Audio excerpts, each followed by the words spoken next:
and Josh Neighbors.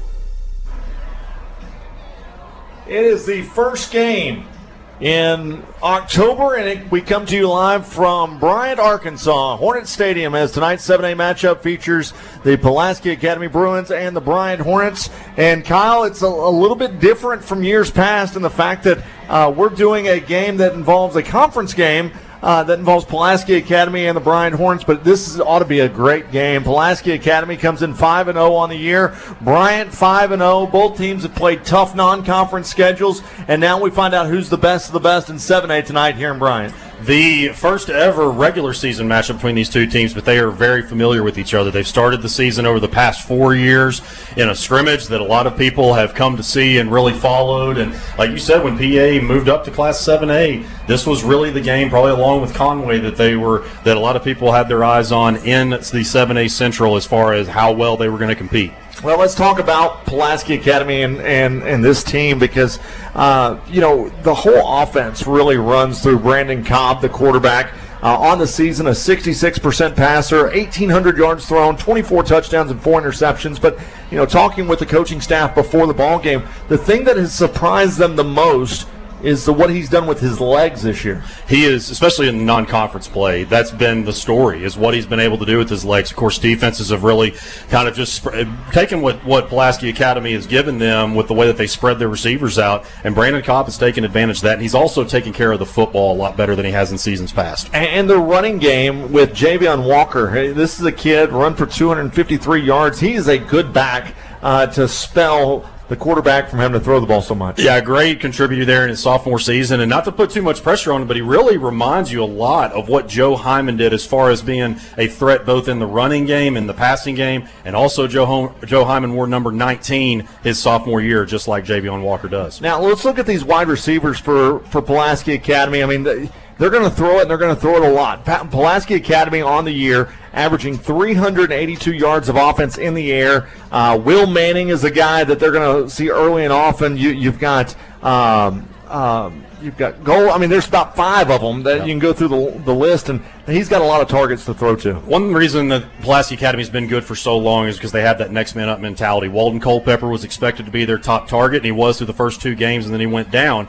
And as you mentioned, you've got Will Manning there, you've got Connor Coldren, Will Sabota, the junior, but also the junior that's really stepped up is Mason Greathouse in the absence of Culpepper. He leads the team with 5 touchdowns. And, I think what's most surprising about this Pulaski Academy team, now granted, they've not played a tough 7A schedule so far. You look at it, they've played North Little Rock and Central, who are kind of the bottom feeders right now in the Central. But this is a team that's only giving up 24 points a game in their first year in 7A. I think that's probably been the most impressive is the way that I know you look at some of their games, and yes, the defense has scored, or the offenses have scored a lot of points against them, but just with especially what they do in the secondary, led by KJ Colin, they've really gotten that job done on that side. I know Anthony Lucas has been really proud of that unit. That schedule that we talked about with Pulaski Academy, Robinson was their first victim, 35-21. Then they played a team out of Mississippi and Madison Ridgeland Academy, won that game 60-36.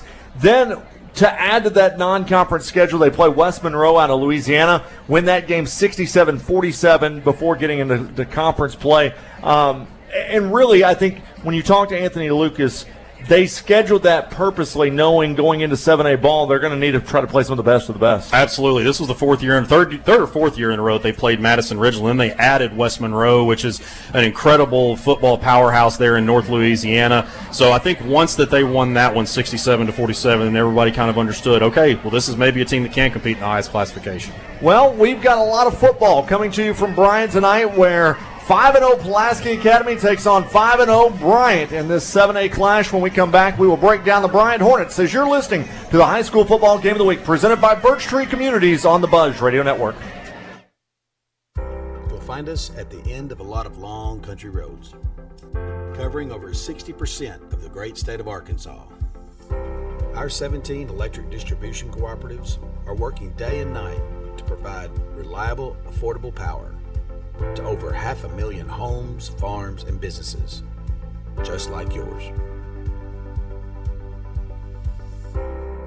The Electric Cooperatives of Arkansas, your local energy partners. Looking for a restaurant that supports other Arkansas-owned businesses? Highway 270 Grill in Poen serves Petit Jean bacon, ham, and sausage, delicious fried pickles from Arkansas-owned Flywheel Pies, and all their smoked meat is smoked on location using Arkansas-owned Woody's Barbecue Rub. Also, try their hand-cut ribeyes, prime rib, and double-dip pork chops. With the new renovation, Highway 270 Grill now seats over 85 people, so this is your location for the entire family. Family-owned and operated, Highway 270 Grill in Poen. Arkansans have trusted the expert surgical teams at Baptist Health for more than a century. And through the years, we've excelled at surgery that puts the patient first.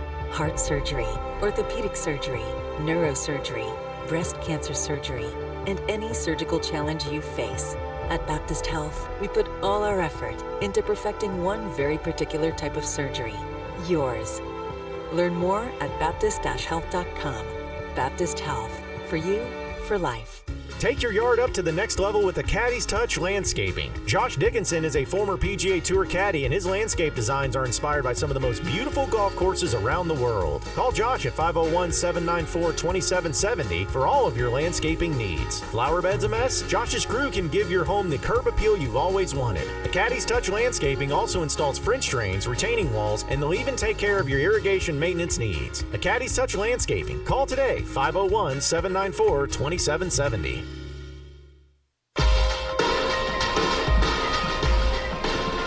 Back here in Bryant for the 7A Clash, it is Bryant taking on Pulaski Academy tonight. Today's game being brought to you by Birch Street Communities. If you've got a client, friend, or loved one who's been diagnosed with schizophrenia or a bipolar disorder, please contact their admissions department today or go online to birchtree.org for more information. Well, we just broke down the Pulaski Academy Bruins, Kyle. Now let's talk about those Bryant Hornets, 5-0 on the season, who they also have played a pretty tough non-conference schedule. They played Benton in the annual Salt Bowl to start the year, won that game 52-42. Then they went to Missouri and took on a really good Christian Brothers team, and I think shocked a lot of people here in the state because you just didn't know how good Bryant was going to be this year. They beat Christian Brothers 42-21, and then the rematch from last year against Parkview, in which Parkview came here to Bryant, won that game. Bryant got revenge this year and won that game 30-10. This has been a battle-tested Hornet team so far. Absolutely. You know that Bryant is always going to make sure that they play the best of the best. They play in a very tough conference, obviously, but even if they have to go out of state, this is the second year that they play. Actually, I think the third or fourth year they played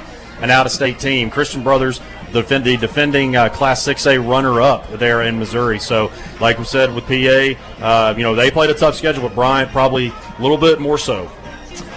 And this offense for Bryant, led by Jordan Walker, who is the senior quarterback, 66% passer on the year, thrown for 978 yards, 16 touchdowns, and only 2 picks. This has been a kid that over the years has gotten better and better as he's matured in this offense. And really, this offense, other than the first half of the Salt Bowl, and then last week when Little Rock Christian kind of played keep away there in the first quarter, this offense has just rolled and clicked on all cylinders. I mean, you just look at what they're doing. They're averaging 45 points per game, so pretty much just doing what they do. But I think really looking at their running backs, they have a three-headed monster there again that are all very consistent, plus Jordan Walker can run it as well. Yeah, and talking about those running backs, Myron Thrash, who thought going into this season we thought was going to be just head and shoulders above everybody else, but really the Notre Dame commitment, Daniel Anderson, has stepped up, as well as the junior Zach Curtis Jones. All these running backs, Curtis Jones has 203 yards rushing, Anderson 257, and then Myron Thrash 325. They have all got equal distribution in this offense. That, and then you look at their yards per carry, and then it's pretty much almost 7 yards per carry that all of them are averaging. And Zach Curtis Jones, he stepped in last year because of some injuries, and think about how much that helped him, and then he's just really continued that over on into this season. And as far as receivers are concerned, the guy that they look to early and often is Carter Ratliff, the big wide receiver, 6'5" receiver, 14 receptions, 310 yards, and 5 touchdowns this year. But he's got some help, as not only is it him, but Kamari Austin, who's got 7 touchdowns this year. That was the question coming in. Who was going to be that electric playmaker at wide receiver with the departure of Matori and Singleton? And Kamari Austin had a lot of hype coming in. Of course, had battled an injury last year, and then in the second half of the Salt Bowl came into his own, and he leads the team with 7 reception touchdowns. I think the most impressive thing about this Bryant team is they've only had 5 turnovers in the entire season. And 2 of those were picks by Jordan Walker, so they don't turn it over very often. That's it. That's part of why Bryant has done what they've done really really over the past 6-7 years is because they do take care of the football amongst many other things. Well, let's head down to the third member of our broadcast team. Josh Neighbors has made his way to Saline County, and Josh stands by down the sidelines. Josh. Love it. It's Hawktober. We're in Hawk Country. Love being here. Trying to find some Hornet ice. Guys, perfect weather tonight. It's 75 right now. It's like 52% humidity, but it should get down in the 60s tonight, so weather should not be any kind of an issue. Nary a cloud in the sky. I love games like this because both these programs have had so much success where, hey, a loss in this game, you shouldn't be too upset, but both fan bases will. You know why? Because the programs have been so darn good. And also, two coaches who are very easy to root for in Quad Sanders and also Anthony Lucas as well. So I expect some points in this game. I want to know if you all agree with that assessment. I'm fired up for this one, though.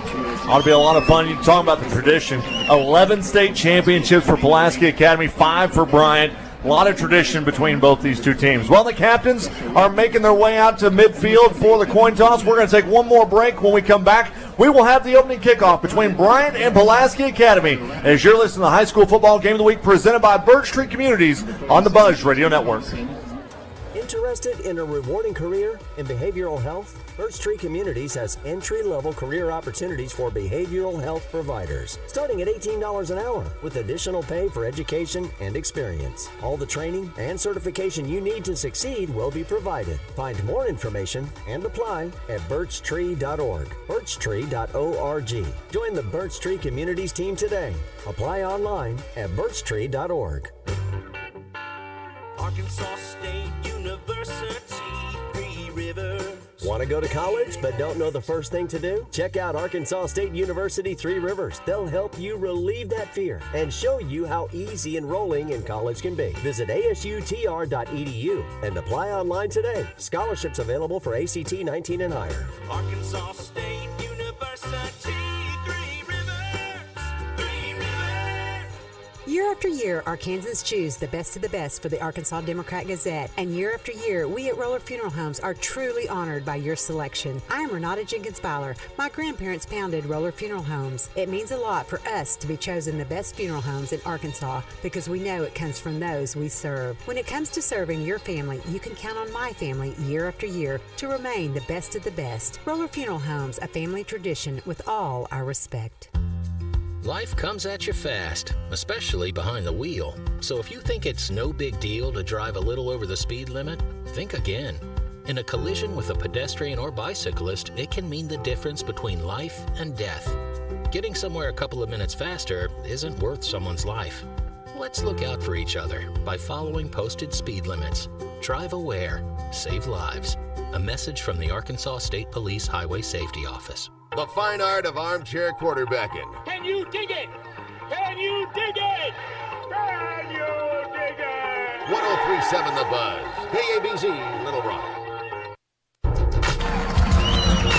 Back here in Bryant as we get you set for today's 7A matchup between Pulaski Academy and the Bryant Hornets. As the coin toss has been made, Pulaski Academy won the toss. They elected to receive to start this ball game. Before we get going, Kyle, keys to the game for both teams. Well, PA, you definitely want to do what you do and recover onside kicks. That's been a major key to their success. But also, if you're Bryant, you got to just continue to run the football the way that you have all season. PA, they got pretty carved up there, especially against West Monroe. They really struggled to stop the run. So if they are not able to do that at least somewhat effectively tonight, it could be a long night for them. The Hornets come out in their all-blue uniforms, trimmed in white with blue helmets. Pulaski Academy in their all-white uniforms with gold helmets, trimmed with blue numbers. And we are just about set and ready to go here at Hornet Stadium in Bryant, Arkansas, as Bryant will be kicking off towards the north end zone here at the stadium. Kicking off for the Hornets will be Jackson Cook.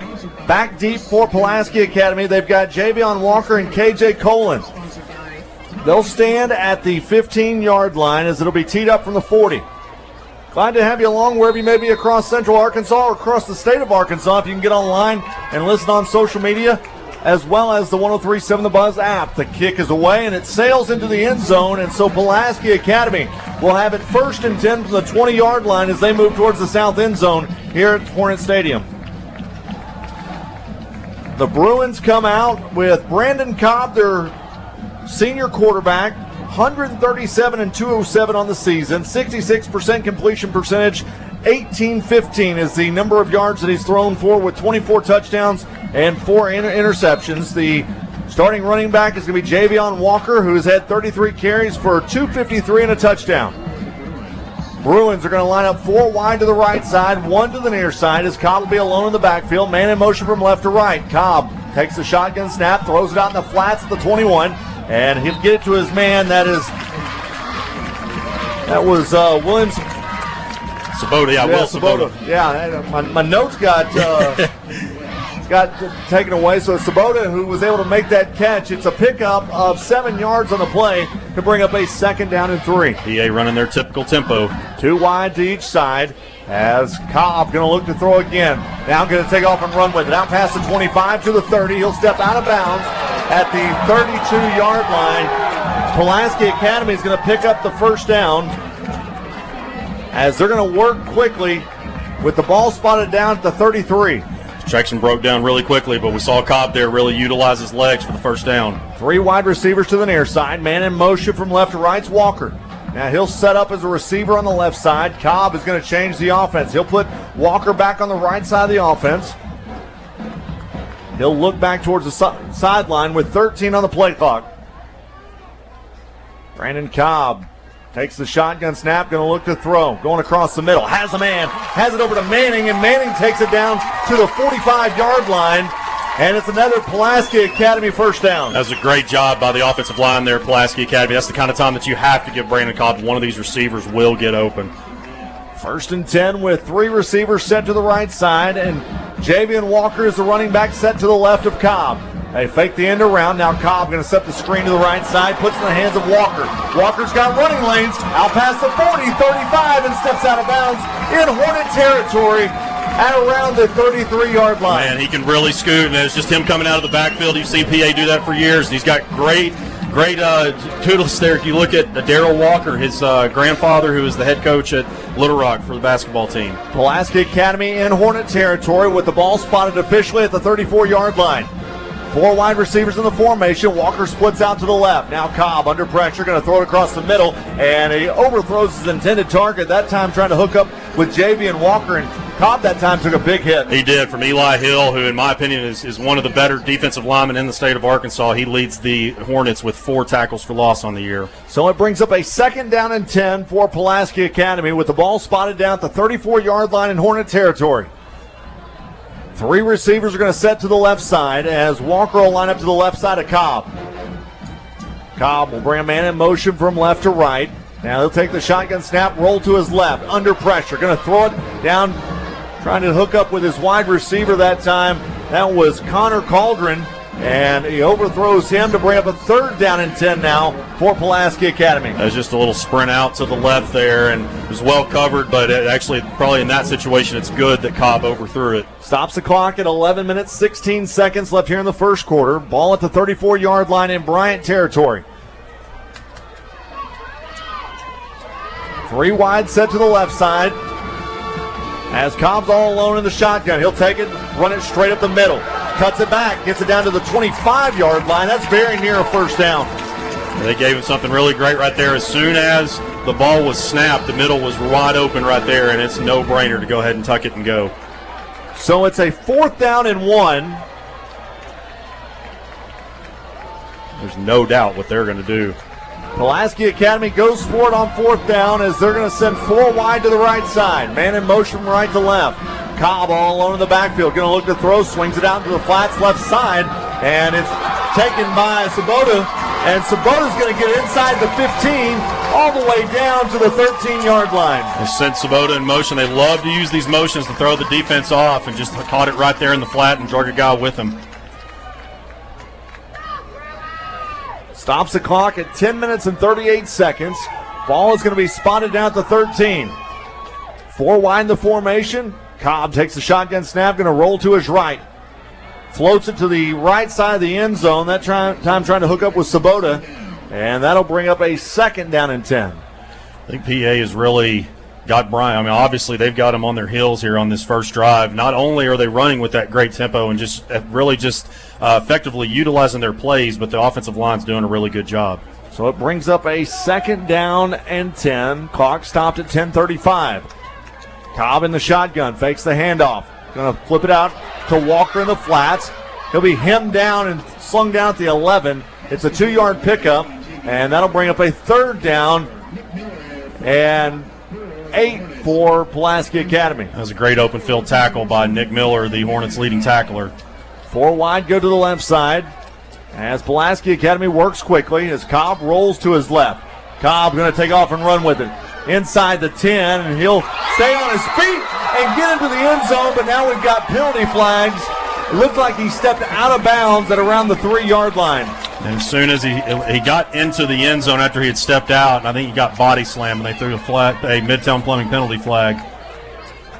Now the officials are going to come together. I think the Hornets, I'm not sure anybody was able to hear the whistle because Cobb was even going towards the end zone. Now let's get the official call. It'll be a personal foul against the Hornets, and so that'll take it half the distance to the goal and give them a fresh set of downs.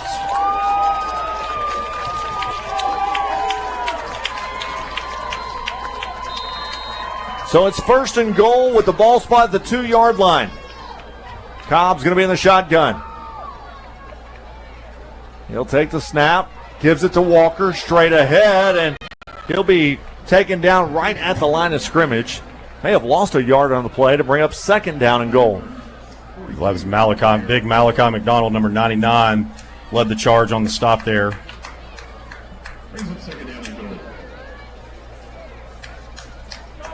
So it's 2nd down and goal. They are back to the 4-yard line. Cobb alone in the shotgun, going to roll to his right. Cobb trying to get to the end zone, and he does. Touchdown, Pulaski Academy. Design QB run there. What a great drive orchestrated by Brandon Cobb. And how about offensive coordinator Adam Thrash? What a great drive that he called on that one. They really just executed this dang near to perfection, and 2.5 minutes in, they've got the lead. 6-0 Pulaski Academy leads Bryant.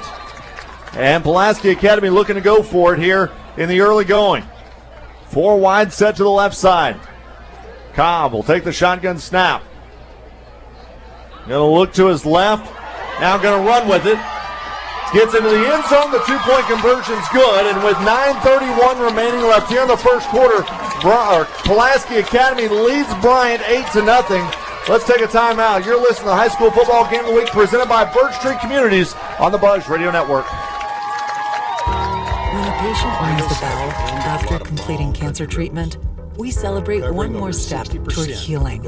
And with the new UAMS Baptist Health Cancer Center, we celebrate the trusted choice in cancer care. The 2 greatest healthcare forces in Arkansas have come together to deliver second-to-none treatments with the latest technology, all in celebration of you. Learn more at baptist-healthcancercenter.com. Baptist Health, for you, for life. You'll find us at the end of a lot of long country roads, covering over 60% of the great state of Arkansas. Our 17 electric distribution cooperatives are working day and night to provide reliable, affordable power to over 500,000 homes, farms, and businesses, just like yours. The Electric Cooperatives of Arkansas, your local energy partners. 9:31 to play, first quarter. Pulaski Academy 8, Bryant nothing. Bryant awaiting their first possession of the ball game.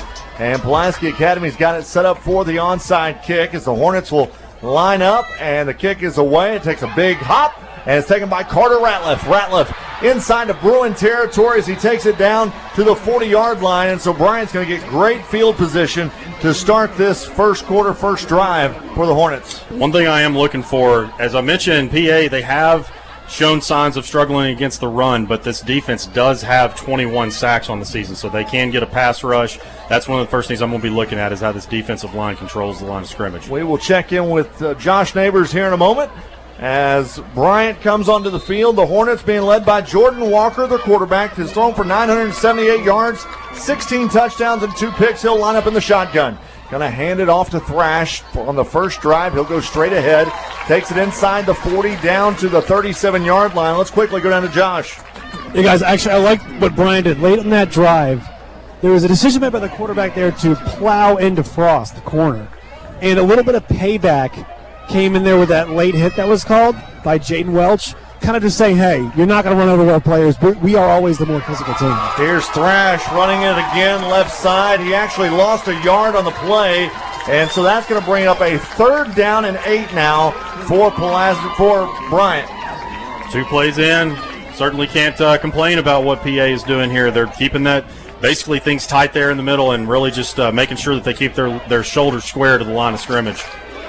So it's a 3rd down and 8, 8:39 to play left here, first quarter. Jordan Walker takes the shotgun snap under pressure. Going to throw up his back foot down the right side, and it's going to be incomplete. That time trying to hook up with Keenan Lattin for the Hornets, and that's a 4th down now for Bryant. Couldn't have started much better for PA. Got great pressure right there, and Jordan just kind of threw up a prayer and was just a little bit too long.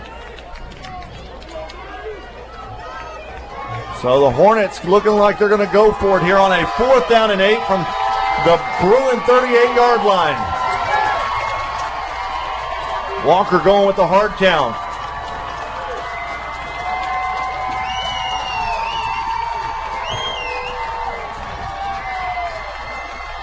He'll take the shotgun snap, going to look to throw left side, and was it caught? No, they're going to say the ball came out, turnover on downs. Pulaski Academy will get the football. Big time stop right there. Looked like that was going to be a crazy one-handed catch, but couldn't quite come up with it. And I said you really just couldn't start off much better than the Bruins have right now, and they're fired up. 8:28 to play left here in the first quarter as Pulaski Academy has held Bryant on a 3-and-out. And so now Pulaski Academy will get the football at their own 38-yard line.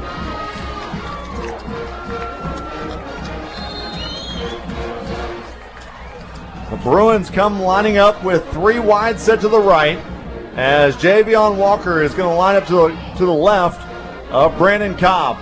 Man in motion, that's Greathouse. He'll go from left to right now. Cobb's under pressure in the backfield, escapes, going to look to throw. Goes downfield, has a man, and at that time he's able to hook up with William Sabota, and he'll be about 2 yards shy of the first down after picking up 8 yards on the play. RJ, this is the different Brandon Cobb than what we've covered over the past 2 years. I was talking with Jason White earlier, the athletic director, and he's just such a different player. The way that he slung him off right there, just a tough-nosed kid. 3 wide, come in a triangle formation to the near side. It's 2nd down and 2. Cobb's in the shotgun. Cobb going to look to throw. They set the screen, and right there are the Hornets. But there is a Midtown Plumbing penalty flag down at the 43-yard line.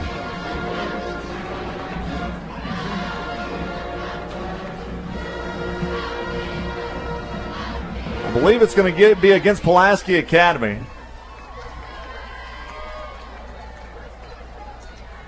The Hornets were able to stop them on the screen pass, and so it was a hold against Pulaski Academy, and the Hornets are going to decline the penalty and take the loss on the down. So that backs them up to be a 3rd down and 5 now for Pulaski Academy.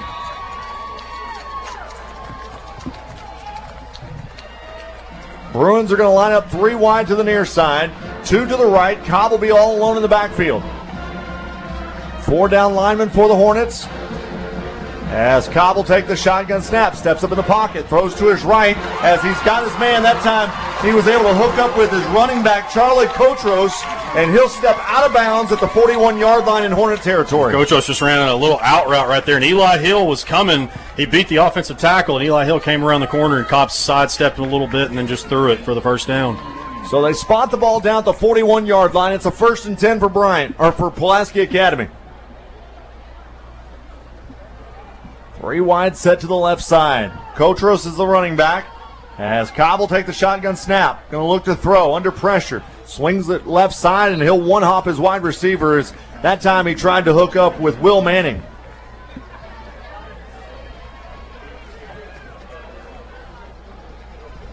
Oh, I tell you, man, if only get a little bit of a break here, but you got to sometimes catch your breath watching this PA offense. I know. They work really fast.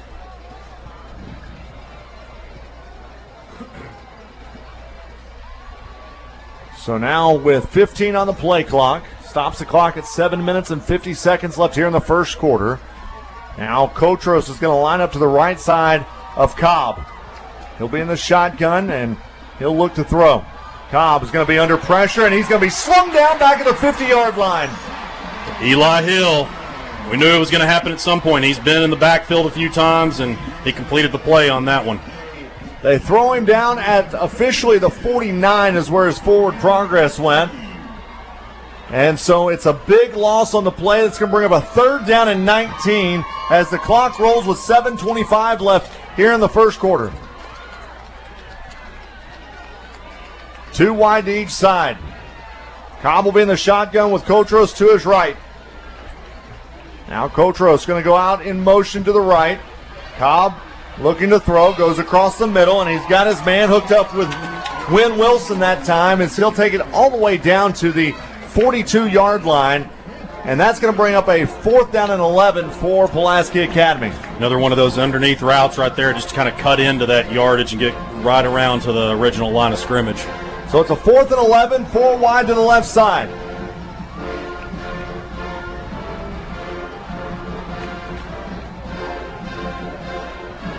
Pulaski Academy looking to the sideline for a call.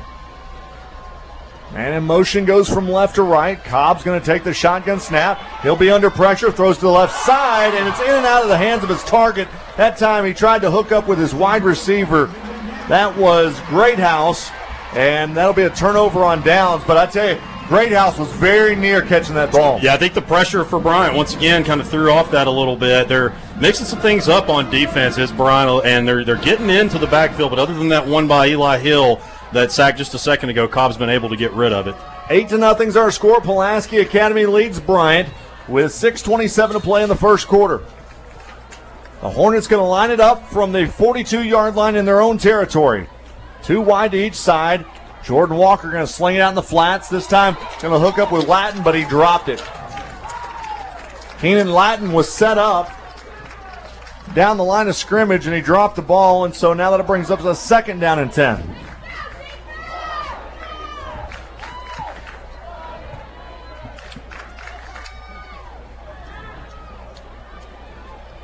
Ball spotted down at the 42-yard line. Stops the clock at 6 minutes and 24 seconds.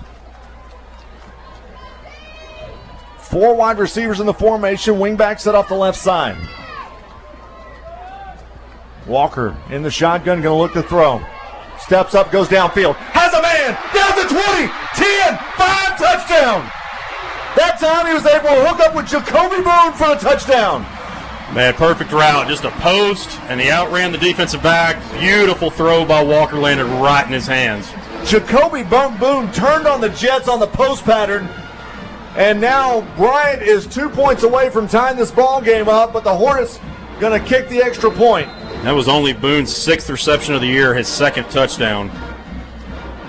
On to kick is going to be Jackson Cook. Snap is back, kick is away.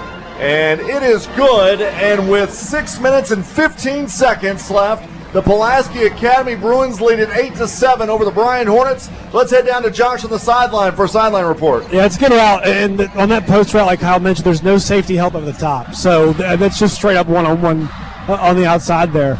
The interesting chess match with PA when they're on offense is they go a whole lot of zero protection. So there's no running back. They really don't leave a tight end in there very often, too, to help block. And if the person is, they show and then basically empty out. So it's a whole lot of empty protection, and they don't mind taking a sack or two because they're using all 4 downs to try and get that first. But that's kind of the key. Can you get pressure? But the other part of it is you have to account for every single guy out there because there's so much motion. They're always doing something. They'll sneak screens on the inside. They'll go to the outside. There's a lot of anticipation. So the big key is, can you get pressure even though there's no extra help to block against them? And that was a good job, Bryant, last time by getting it done and then also setting up that touchdown. Thanks, Josh. Grayson King kicks this one off as it will sail into the end zone for a touchback. And so Pulaski Academy will have it 1st and 10 from the 20-yard line. I want to say hello to some Pulaski Academy supporters who are listening tonight. Blake Edens, former Razorback great, and Chris Caldwell, who both are tuning into the broadcast. Some great friends of mine who wanted to tune in tonight and listen to the Bruins and the Hornets. Well, we certainly love everybody join us. And, yeah, I remember watching Blake. I mean, that was like 40 years ago when Blake Edens played, I think right? I was in junior high. Yeah. So it'll be 1st and 10 from the 20-yard line. Pulaski Academy leads at 8-7 over Bryant. 5 wide in the formation for Pulaski Academy. Cobb takes it, goes with it straight up the middle. He'll slide down at the 25-yard line. It'll be a pickup of 5 yards on the play to bring up a 2nd down and 5.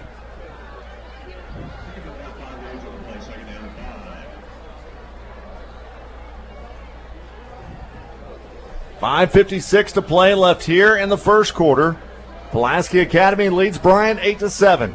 5 wide in the formation. Cobb going to take the shotgun snap, roll to his left. Now flips it out to the left side, and he's not able to hook up with his wide receiver that time. Trying to hook up with Greathouse again, and that brings up a 3rd down and 5. I think that was actually the exact play that they ran on that last 4th down. RJ was just a sprint out to the left, and then Greathouse came across the middle. I think it was pretty much that exact same one. Ball at the 25-yard line. It's 3rd down and 5.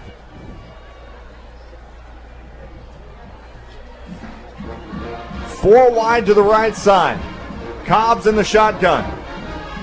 He'll take the snap, going to look to throw. Going to go across the middle, hooks up with his wide receiver, and that time was able to hook up with Cauldron. And now an official comes in from the back and says incomplete pass, he dropped it. I think that one was just a little bit low too, and then when he was going down with it, the ground interfered with that a little bit and knocked it loose.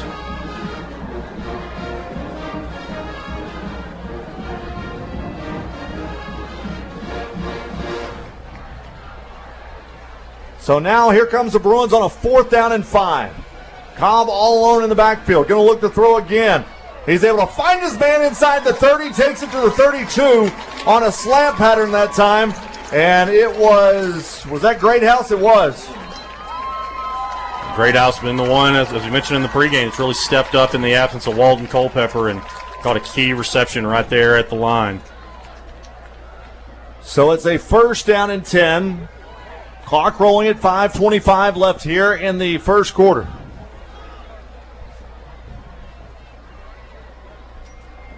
As Cobb's going to take it himself straight up the middle, takes it past the 45, or the 35 to the 37-yard line.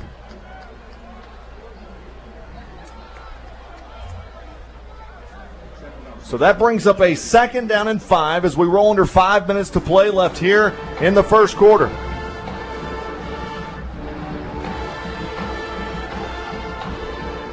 Four wide in the formation.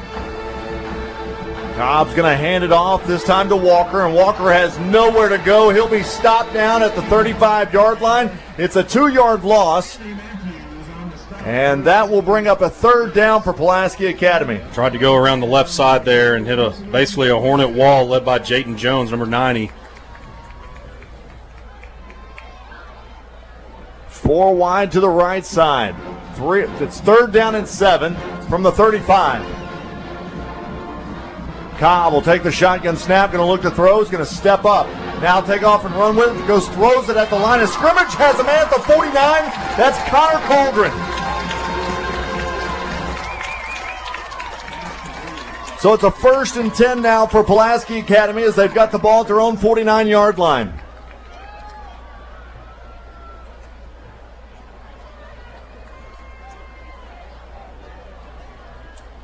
Four minutes to play left here in the first quarter as it's a 1st down and 10. Walker sets up to the left of Cobb. Cobb will take the snap, looks to throw, goes back left side, and he's got his man that time hooking up with his wide receiver. Looks to be a new receiver in the lineup. That is Hunter Ardon, the junior wide receiver. And so that brings up a 2nd down and 9 after the 1-yard reception. It looked like the defensive back on him backed off a little bit, and then Ardon just kind of stopped right there at the line of scrimmage to pick up a couple, or I guess 1 yard. So 2nd down and 9, and now we've got whistles. The back judge blew it dead. There was plenty of time on the play clock.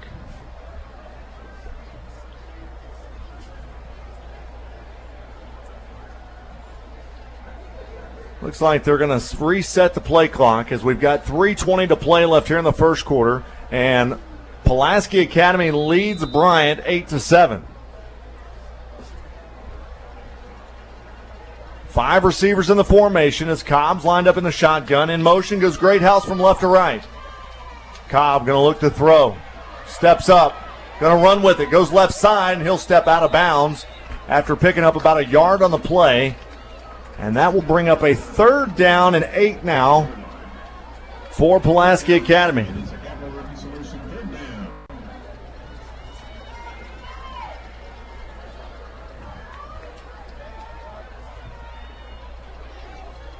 .302 left here in the first quarter. 8-7 Pulaski Academy. Cobb's in the shotgun. 5 wide in the formation again.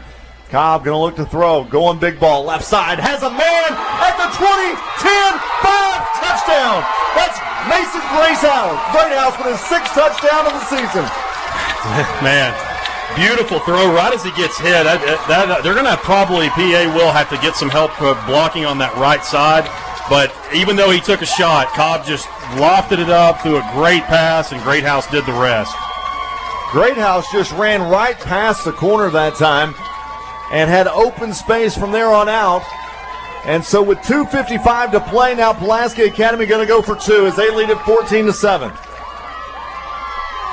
4 receivers in the formation. Cobb's in the shotgun as they're going to hand it off straight ahead. That time they gave it to Walker, and he's not able to get in the end zone. So that leaves it a 1-score game with 2:55 to play in the quarter. Let's head down to Josh on the sideline. You guys, I couldn't see if that was a wheel route there. So on that, Cobbs looks in the middle of the field, and that's basically all anticipation. Like, you got to hope your receiver's there because he didn't look at all to that side of the field, and then it just floated it up, and it was a perfect throw. The anticipation was great.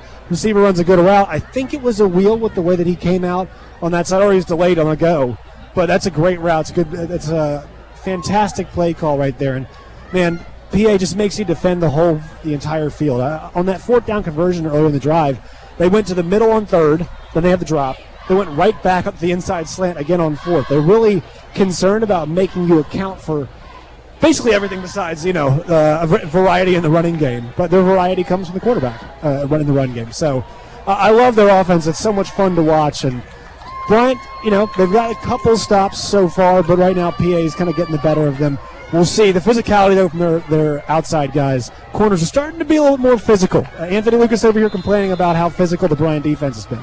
Thank you, Josh. Pulaski Academy sets up for the onside kick. As it'll be set up, it's a squibber on the turf, and Bryant's going to come up with it at the 49-yard line. And with 2:55 to play, Hornets will have it in Pulaski Academy territory. As today's game is being brought to you by ASU Three Rivers. You can earn a degree or certificate at Arkansas State University Three Rivers in Malvern. Make your dream a reality. Apply online at asutr.edu. I want to say hello to my buddy Joe Zuber, who is listening in on the app tonight. Glad to have him along on the high school football game of the week. So the Hornets come out 3 wide to the left side. 2:55 to play first quarter. They're going to give it to Daniel Anderson. He'll come left side. Gets it out past the 45. Stays on his feet. Into PA territory past the 30. And he'll be slung down at the 26-yard line. Great run by Daniel Anderson that time for Bryant. We've really seen the best of Daniel Anderson this year. He's battled some injuries throughout his varsity career, had a lot of hype coming in as a sophomore, and he's really lived up to that more so in his senior season. 2:40 and counting left here in the first. 3 wide go to the right side as Jordan Walker's in the shotgun. Gonna hand it off to Daniel Anderson again. He'll cut it back right side, crosses the 25, and he'll be taken down at the 28-yard line, the 23-yard line.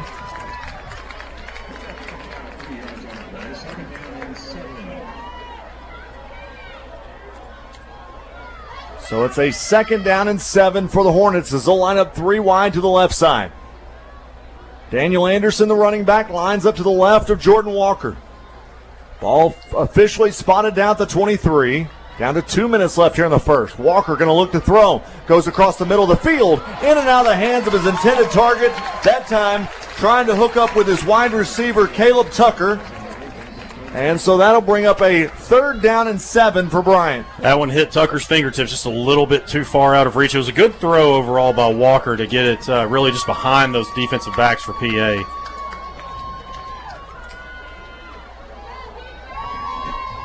So 3rd down and 7. Stops the clock at 1:54 left here in the first. 3 wide go to the left side.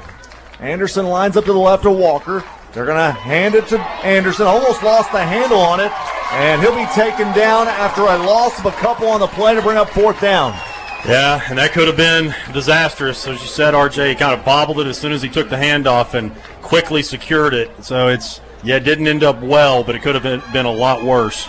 So it brings up a 4th down and 9 as the clock rolls at 1:30 left here in the first.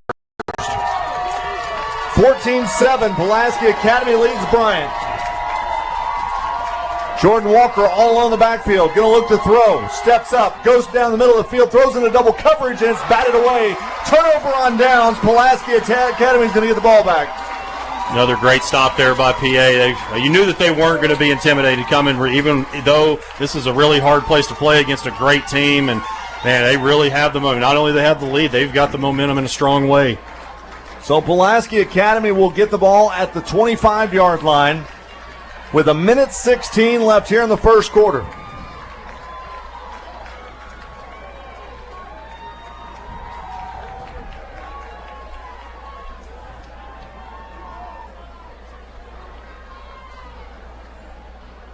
Bruins going to line up with 4 wide receivers in the formation, 2 to each side, as the running back, Javian Walker, will line up to the left side of Brandon Cobb. Now Walker's going to go in motion to the left. Cobb going to step up in the pocket. Going to roll to his left, and he'll get past one man and step out of bounds after picking up about 5 yards on the play.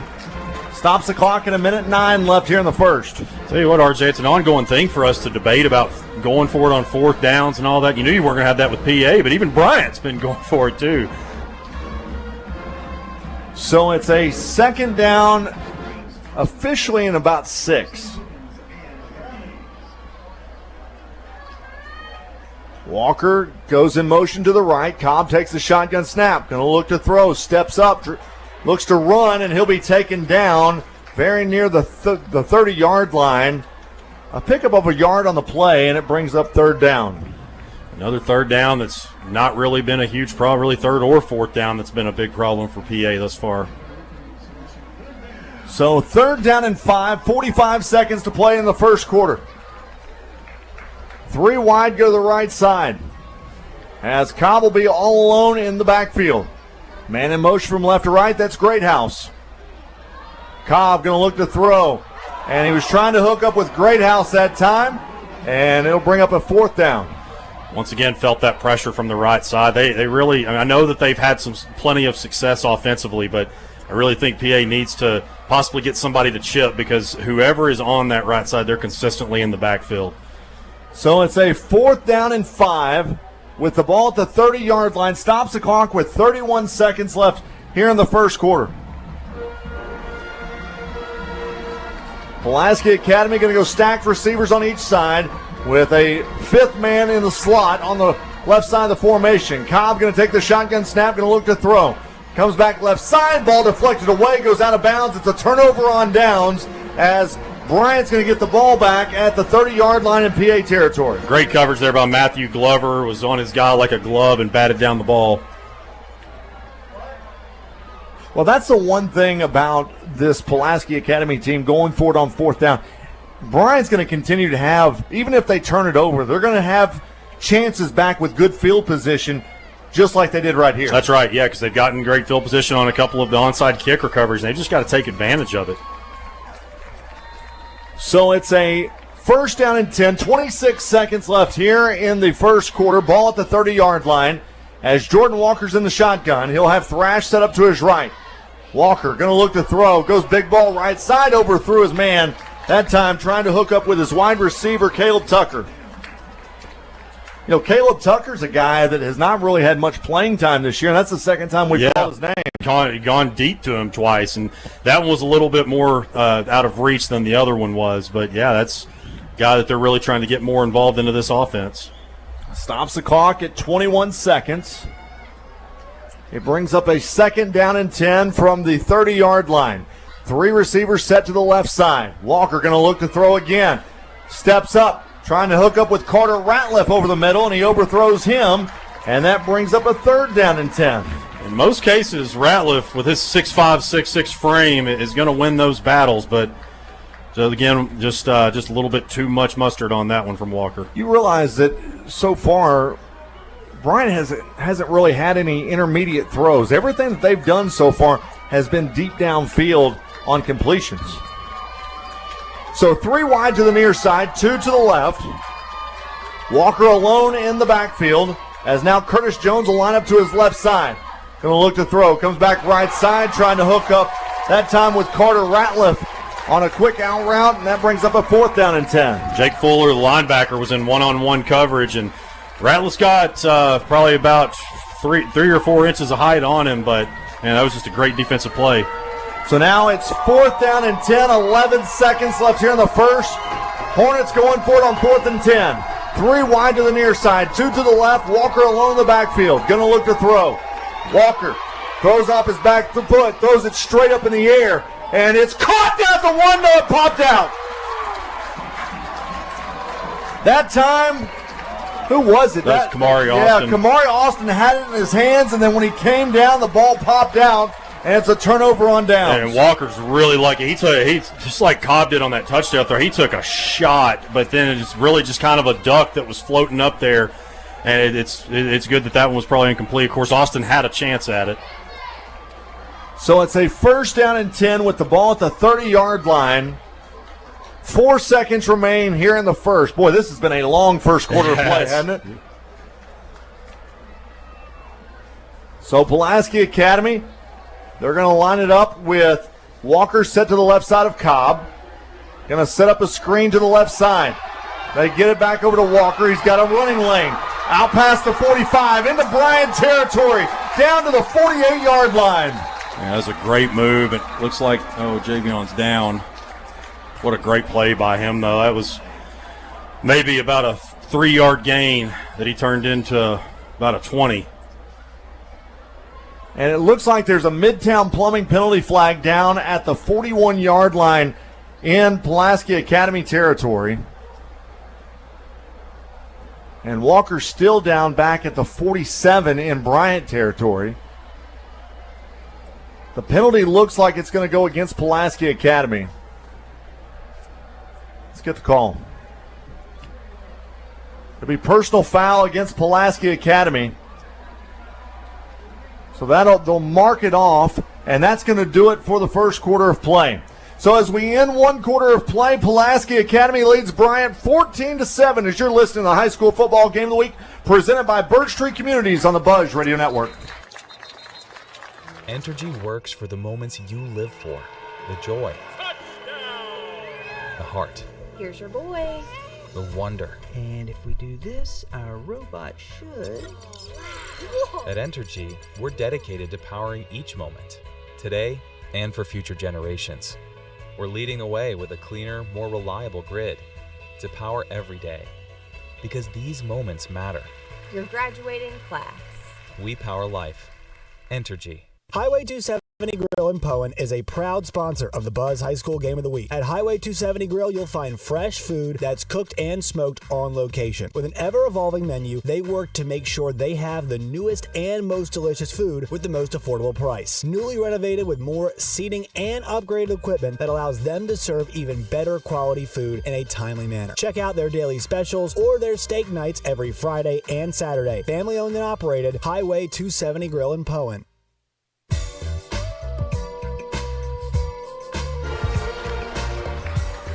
Well, we took the break a little bit early. Apparently there was a second left on the clock, so they ran one play, and Cobb was able to throw it to the right side and hook up with Hsgotw and went out of bounds, and so they were able to pick up about 6 yards on the play to bring up a second down. But so now they're going to change the ends of the field. And Kyle, your thoughts here in the first quarter is we've seen a lot of action here in the first quarter. We have, and I'm definitely probably the most impressed overall with what Brandon Cobb has been able to do, because he has felt that pressure that we expected that he was going to feel, but it really hadn't fazed him. He's been sacked once, took a shot on a long, great touchdown throw, and he's been really utilizing his legs as he has through the first half of this season. So I think that's really – and also – Bryant has to capitalize on this great field position. The times that they've gotten it, on the onside recoveries, and the turnover on downs. They just hadn't really been able to capitalize on that. Let's head down to Josh quickly. Josh on the sideline. So, guys, why is it there an untimed play for the offense at the end of the first quarter after they commit a penalty? Why would you reward the offense if that is the rule? I was wondering myself. Yeah, but I'm confused. But either way, it brings up the second quarter, and now we're playing the first play, and it's 2nd down and 5. So after the penalty, it's 2nd down and 5 as Pulaski Academy will go towards the north end zone here at Hornet Stadium. 14-7, Pulaski Academy leads Bryant as Cobb throws it out to the left side, puts it in Hsgotw's hands, and he'll go out of bounds at around the 45-yard line. I think they're going to mark him down officially at the, where are they going to put it? They're going to put it at the 42-yard line. It is going to be a first down. By the way, the update on Javian Walker, he is on the training table up right now as they're working on him. 11:56 to play left here in the second quarter. Cobb going to take the shotgun snap, going to look to throw, goes right side, and it's out of the arms of his intended receiver, Hsgotw. And so that will bring up a 2nd down now for Pulaski Academy.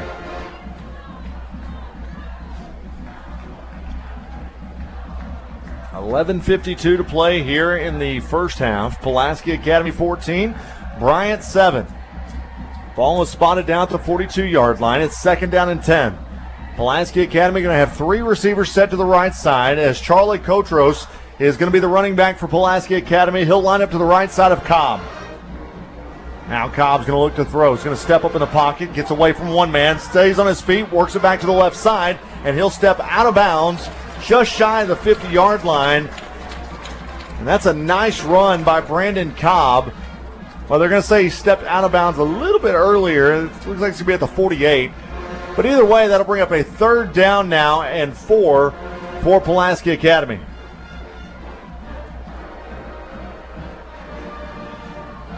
Cobb in the shotgun. It puts Kotros on his right side as there's 4 receivers in the formation. Cobb will take the shotgun snap. Going to look to throw again. Comes back left side. Cauldron's right there as he'll get it. Be slammed down at the 44-yard line. Can't see who that was on the tackle there, but, Cauldron's a pretty big-bodied kid, and as the defender was trying to make the tackle, almost had to body slam him just to get him down, realized that wasn't a smart move, and then his teammates helped him out, finish clean up the play. Ball at the 44. It's 1st down and 10 in Hornet territory.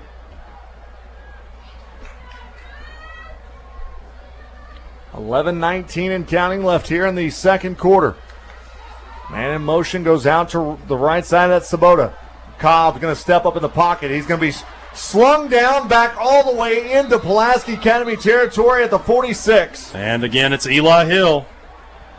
Boy, Eli Hill was able to put his right paw on it and was just able to drag him down. He just wreaks havoc, man. I think it was 11 and a half sacks he had last year, 19 tackles for loss. So that'll bring up a 2nd down and 18 now with the ball spotted down officially at the 48-yard line in Pulaski Academy territory.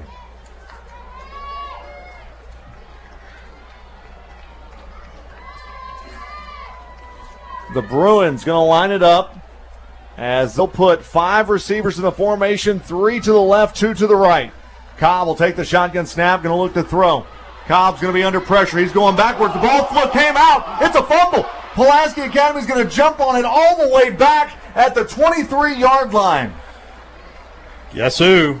Eli Hill again, leading the charge there and knocked it free.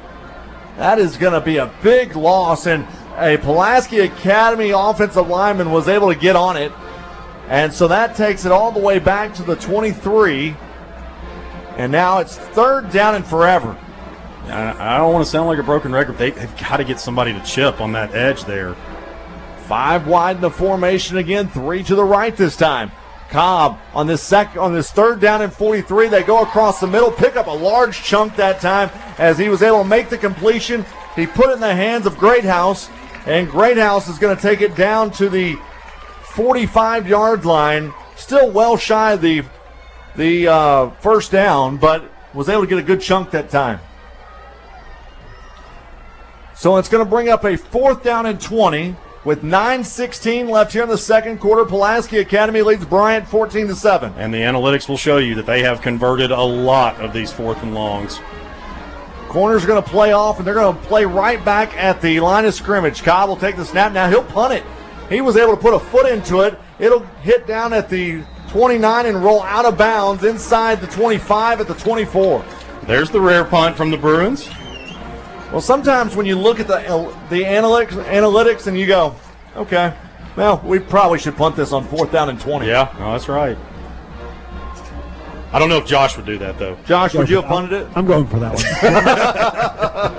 Well, that's so weird to me. They didn't go for it. They didn't go for the one in your own area. I know it's a little bit shorter, but come on. Look, I remember doing a Pulaski Academy game one time. They went for it on 4th down and 27. Yeah, they converted. They converted one against us from the 2-yard line one time.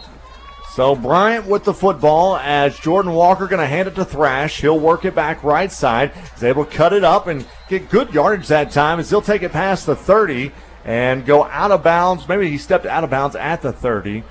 So it's going to be about an 8-yard pickup that time on 1st down. Big Hog Mollies up front did their job, and then also Carter Ratliff, his lead blocker, did a great job of setting him free. Ratliff's very underrated blocker. So it brings up a 2nd down and 4 with the ball at the 30-yard line. 3 receivers line up to the right side. Thrash the running back, Walker in the shotgun. Going to take the snap, going to look to throw. Walker rolls out to the right, still looking, throws downfield, has a man, and that time was able to hook up with Carter Ratliff at around the 41-yard line. Did they say he went out of bounds? They did. They said Carter Ratliff went out of bounds when he caught the football, and so that's going to bring up a 3rd down and 4.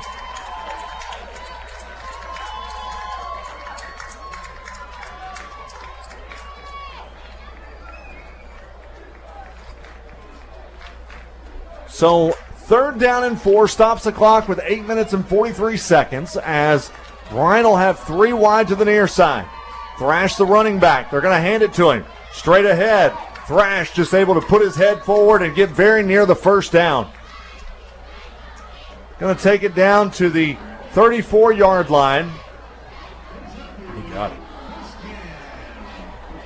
It's going to be enough for a 1st down.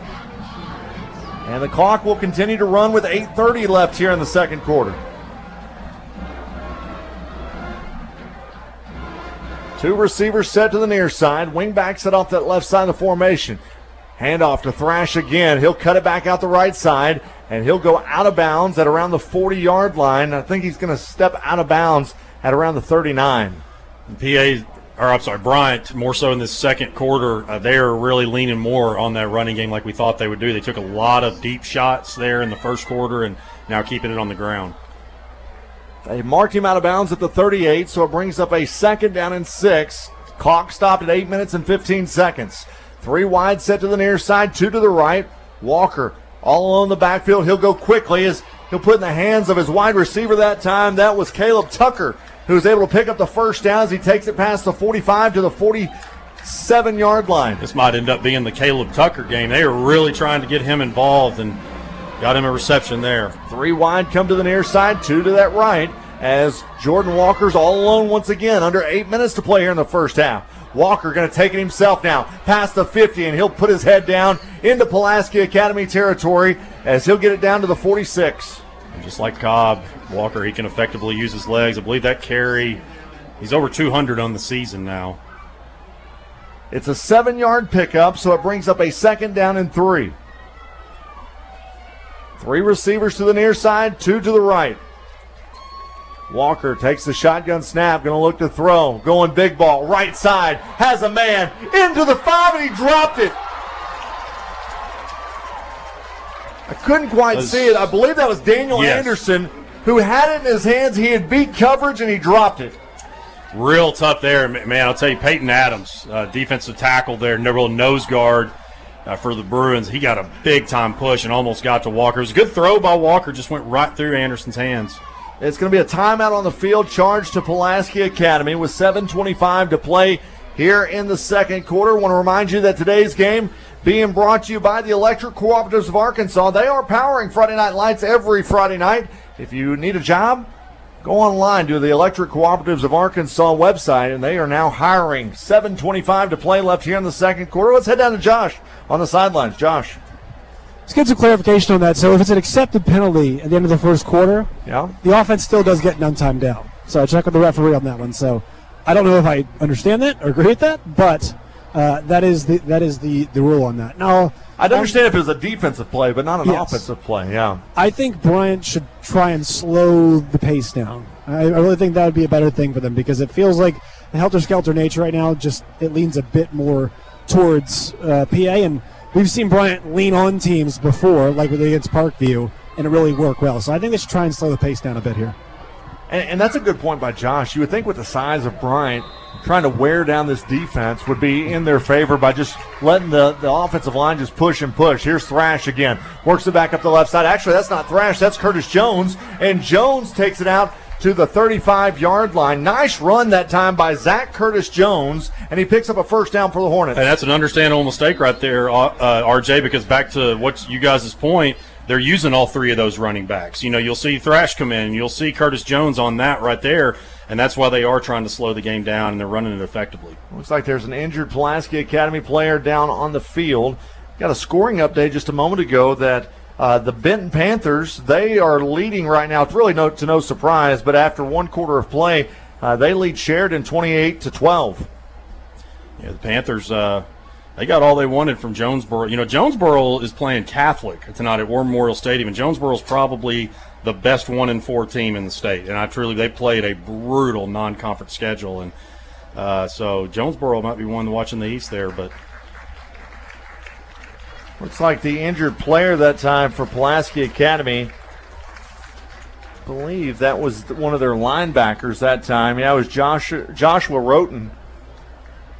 And so he'll walk off the field with 7:15 to play here in the second quarter. Pulaski Academy leads Bryant 14-7. So the Hornets now have a first down and 10 from the 35-yard line. Two receivers set to the right side, one to the left. Wing backs it up the right side. They're going to give it back to Curtis Jones, and he'll dive forward out past the 34-yard line. And there was Peyton Adams, I mentioned just a second ago. Got him in the backfield. It was only a matter of time, kind of like what Eli Hill does. Obviously, they're two different players, but Adams is so big and strong there in the middle and can really control that line of scrimmage. They're going to put the ball down at the 34. It's second down and 9 now for Bryant, as they've got it in Pulaski Academy territory at the 34. Jordan Walker, the quarterback, in the shotgun. He's got Thrash lined up to his right. Walker's going to look to throw. Walker steps up in the pocket, throws downfield, has a man. It's caught. It's caught down at the end zone. Touchdown. Touchdown Hornets. Coming up with the reception that time for the Hornets, it was Kamari Austin. Exceptional catch. Really a diving catch there on the ground. Could have easily hit the ground and bobbled loose, but he secured it there. The referee was right there and saw it. No doubt about it. Yeah, we were waiting on the call from the official because it was right at the goal line. And so now Bryant trying to tie up the ball game as they now trail 14-13, 6:34 to play. The extra point's up, and it is good. And we've got a tie ball game between the Hornets and the Bruins. Let's take a break as you're listening to the High School Football Game of the Week presented by Birch Tree Communities on the Buzz Radio Network. Midtown Plumbing services over 1 million square feet of commercial property in Little Rock. And they've also provided plumbing needs to thousands of residential clients all over Central Arkansas. Along with residential and commercial plumbing, Midtown also provides water heater sales, sewer repair, remodeling services, and 24-hour emergency plumbing. Midtown Plumbing, just a phone call away. 501-426-5900. MidtownMechanicalServices.com. Birch Tree Communities is a behavioral health provider caring for adults living with severe mental illness in a supportive home environment. The staff serves as a guide to members on their journey to independence and a satisfying life in the community.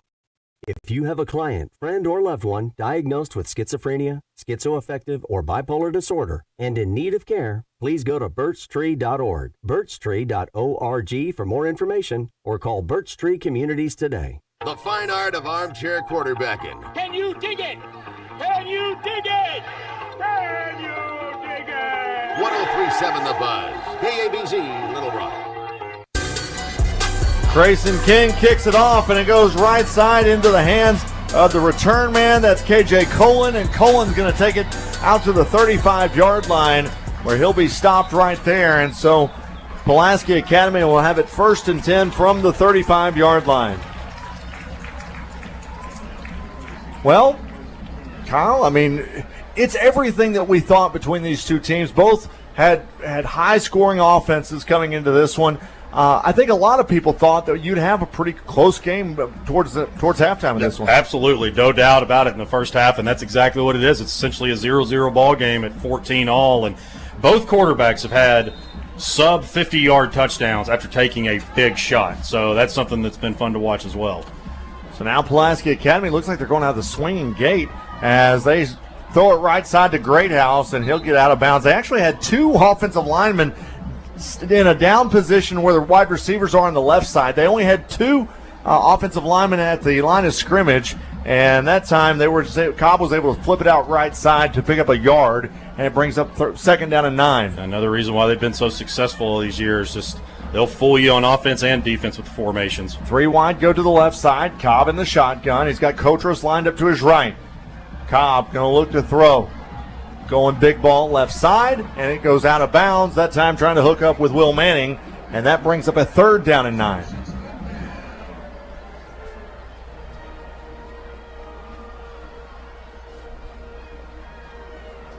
Ball spotted down at the 37-yard line in Pulaski Academy territory. 6:15 to play left here in the second quarter. 14-14 between Bryant and Pulaski Academy. It's a 3rd down and 9. Man in motion goes Greathouse from left to right. As Cobb's going to look to throw. He was going to run with it. Now cuts back to the right. He'll run with it. Gets out past the 40-yard line. He'll be taken out of bounds at around the 42-yard line. There were guys flying everywhere. I think Pulaski Academy thought that there should be some penalties, but that was a clean hit. It was in bounds. He was a runner. No, that was right the way that it unfolded. So it's a 4th down and 4 after the 5-yard pickup by Brandon Cobb. Stops the clock at 6 minutes and 7 seconds. Pulaski Academy is going to put 5 wide in the formation, 3 to the near side. Greathouse goes in motion from left to right. Cobb going to look to throw again. Cobb under pressure, steps up in the pocket, and he's going to have a man. He'll throw it away. It's almost intercepted as he was trying to get it out of bounds. And so that'll bring up 4th down. Malachi McDonald had him. Excuse me, that was a turnover on downs. Excuse me. And Malachi McDonald had him there in his grasp and was trying to bring him down, and that strength of Cobb just was able to at least keep it from turning into a sack, which I guess it wouldn't have mattered if it was a sack either way, but it just would have given Bryant just a few extra yards. So it's 1st and 10 for the Hornets with the ball at the Pulaski Academy 42-yard line.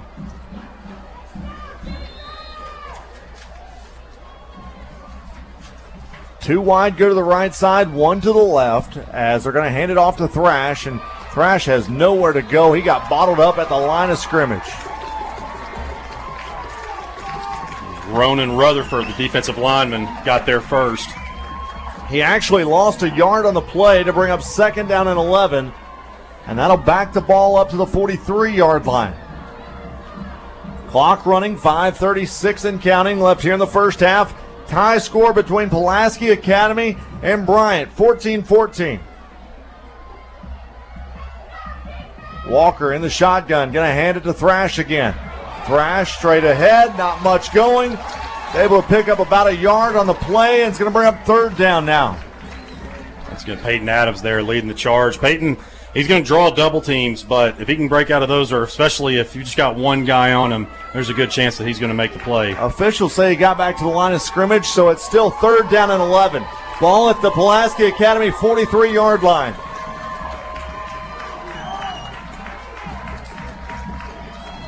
The Hornets going to line up with 3 receivers set to the left. Walker's going to be in the shotgun. He'll have Daniel Anderson set to his left. Walker going to look to throw. Goes back left side to Ratliff, and he threw it behind him. It's 4th down. Almost wonder if I mean, Ratliff might have thought that he was supposed to go a little bit deeper on the route, and Walker might have thought it was maybe a shorter hitch. Just some miscommunication from the two on that one. Well, either way, it was 4th down and 11. It was well shy of the first down. Or was it third? Or it's 4th down now. 4th down now, okay, yeah. And now we've got whistles and a timeout charge to Pulaski Academy. That's their second of the half, and it stops the clock. Well, the clock was stopped at 4 minutes and 39 seconds. Let's go down to Josh on the sidelines. So, guys, talking with our man Jack Allen down here, just talking some X's and O's, breaking things down. That's such a hard throw, the pass towards the sideline. You see it, quarterbacks struggle with that throw all the time because so much of it's timing, especially for a guy like Walker who's got a big arm. It's just hard to shorten up. On the Bryant offensive side, though, it's almost, we talk about slowing the game down, it's almost hard for them to not throw the ball downfield because there's so many open opportunities. That last ball that Walker threw at the end of the first quarter, if he makes the throw a second earlier, he's got a guy wide open. The safety help is not in the middle of the field, so they should just keep taking those shots. I mean, RJ, you mentioned the intermediate passing game. They almost don't need it because everything's open downfield, and then the running game can kind of chew as much clock as they needed to. They don't even need to get a bunch of yards. Just kind of work some clock because downfield, I mean, it's open season every 3 or 4 plays for them. Y'all realize that the first quarter of play lasted 45 minutes? That's a PA game for you. I mean, the first quarter lasted almost 45 minutes. So it's 4th down and 11. The Hornets look to go for it as they put 5 wide in the formation. Jordan Walker takes the snap. Going to roll to his right. Going to run with it. Walker, there's a penalty flag. Now stays on his feet inside the 30. Down to the 25. Got the first down, but hold everything as there's a penalty flag down back at the 43-yard line. And Walker was going to do everything he could to get that first down. I know seeing that flag just is extremely frustrating. The penalty is going to be a holding against the Hornets. And that's going to back them up back very near the 50-yard line.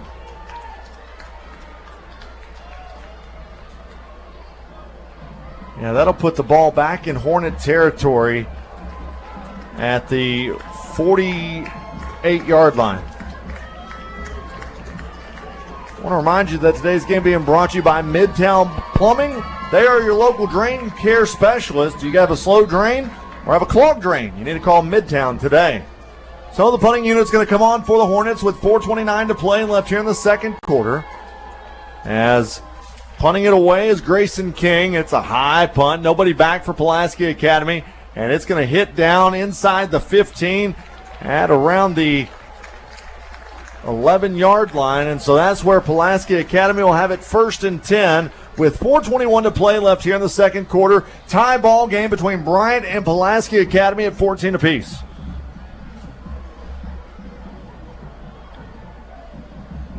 One person that we've not seen return back to the game for Pulaski Academy is Javian Walker. He went down earlier in the first quarter with an injury to his leg. And we've not seen him yet to return. So Pulaski Academy will have 2 wide to each side as Brandon Cobb, the quarterback, will be in the shotgun. Wingback set off the left side of the formation. That's Greathouse. Now he'll go into motion to left. From left to right, Cobb's going to take it straight up the middle himself, and he'll be spun down at the 17-yard line. Clock rolling with 4:09 to play left here in the second quarter. The QB design run right there. Once again, the middle was wide open, and there was no doubt to tuck it and go. It's a 6-yard pickup, so it brings up a 2nd down and 4.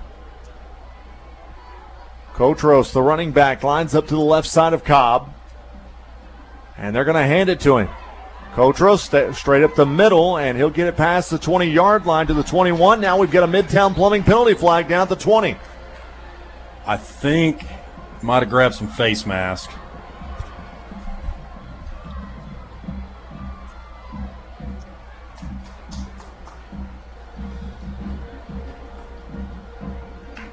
So it's a personal foul, face mask against Bryant. And that's a big penalty because not only does it get you a first down, but it gets them out of the shadow of their own end zone, and they're going to put the ball down at the 36-yard line. Clock stopped at 3 minutes and 40 seconds. Now it's being wound and it rolls as we've got a tie ball game, 14-14.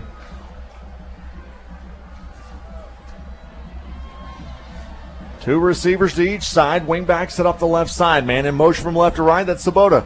And now Cobb going to keep it himself. Comes off right side. Going to run with it. And he is able to pick up a first down as he gets past the 45-yard line. Steps out of bounds at the 46.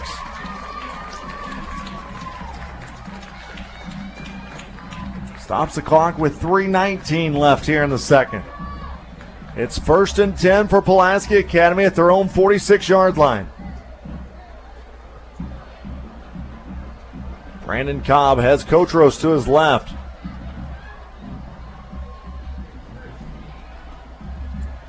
Cobb will take the shotgun snap, going to look to throw.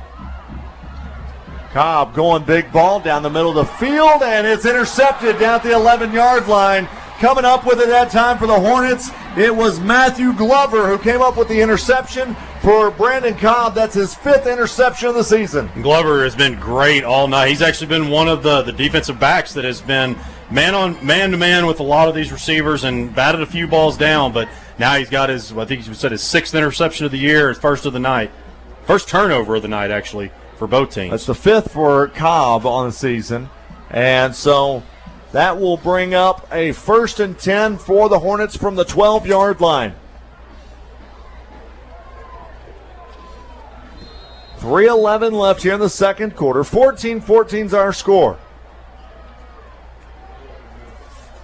As Jordan Walker's in the shotgun all by himself. He's going to look to run with it himself. Stays on his feet, gets out past the 15, and he'll stumble forward to around the 20-yard line. They're going to mark him down right. It's going to be just shy of the 20 at the 19. Clock running, 2:53 left. Ball spotted down at the 19-yard line. 5 wide in the formation, 3 wide to the near side, 2 to the left. To the right, as Walker will take the shotgun snap. Now he'll throw it right side, puts it in the hands of his wide receiver that time. It was Curtis Jones, and Jones is going to take it all the way out to the 30-yard line, and it'll be a first down for the Hornets.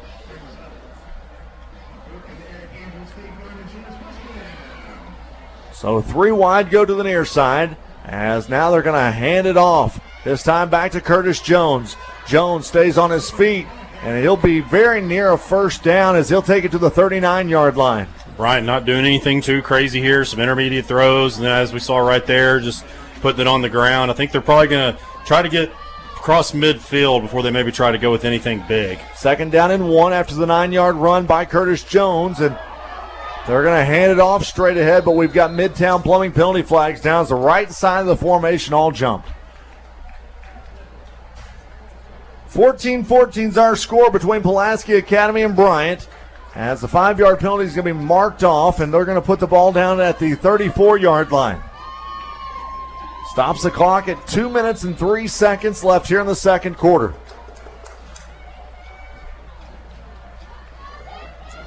Three wide receivers go to the right side of the formation, 2 to the near, as Jordan Walker's alone in the backfield. He'll take the shotgun snap, going to look to throw now. He's going to tuck it and run, and he'll get it out past the 35 to the 36-yard line. And that's going to bring up a 3rd down and 4 now for the Hornets. Number 10, Jackson Redmond, slowed him down there for the Bruins, and then the rest of the gold helmets came in to finish it off. Back to a 5-wide set. Now we've got whistles, and it looks like somebody's going to call a timeout. Timeout is going to be charged by Pulaski Academy. That's their final timeout of the half. As Bryant's got a 3rd down and 4 from their own 36-yard line. Let's check in with Josh on the sidelines. So, you all know me. I don't love everything the PA does. You were just praising how much you love their offense. No, you literally just said it's the most amazing offense ever. Can I finish? Thank you. Well, pacing-wise, like, I don't love a team that throws the ball all the time and runs that fast, because you might put your defense in bad spots, which they have done a few times tonight. Yeah. But the one thing they do strategically is use their timeouts on defense. I love teams that do that. So many teams use it on offense, and you have to in the second half. But all 3 timeouts PA has used this half have all come on defense. This one did two things. Number one, stop the clock, and also it allows them to call the right play and potentially end this drive right here and try to get the ball back. So I love that part of strategy of the Pulaski Academy style. It was quoted. You said it's the most amazing offense ever. No, I don't like not punting at all. Pull the tape, I don't Damon. like going for two. I'm only kidding. Here we go. 3rd down and 4. Jordan Walker going to look to throw with it. Has a man, but it went in and out of his hands. That was Kamari Austin. And now we've got a Midtown Plumbing penalty flag down. Yeah, that was. I certainly don't think there was anything malicious there, but you definitely can't do that. They went on the top. They went at his helmet when they were trying to tackle him, and the penalty flag is going to go against Pulaski Academy, and that'll be a 1st down for the Hornets. That is a big penalty for the Bruins, and you don't see penalties like that for the Hornets. Two things. You don't see Kamari Austin drop a ball like that hardly ever, and you don't see mistakes like that from PA, just 2 in a row there, but Bryant definitely came out on the positive end of that one, is there just across the 50. So it was an unsportsmanlike conduct penalty against the Bruins. 1:23 left here in the first half. Hornets have it at the 50 or 49-yard line in PA territory. Jordan Walker going to look to throw. Comes back right side, has his man as he takes it down to the 40-yard line. That time coming up with a reception for the Hornets. Austin. That was Kamari Austin again, yeah. So that's a 9-yard pickup to bring up 2nd down and 1 down to the 40-yard line. Walker alone in the backfield, going to throw it again, but it's in and out of the hands of his intended target. That time trying to hook up with Jacoby Boone. It stops the clock with 57 seconds left, and it's 3rd down and 1.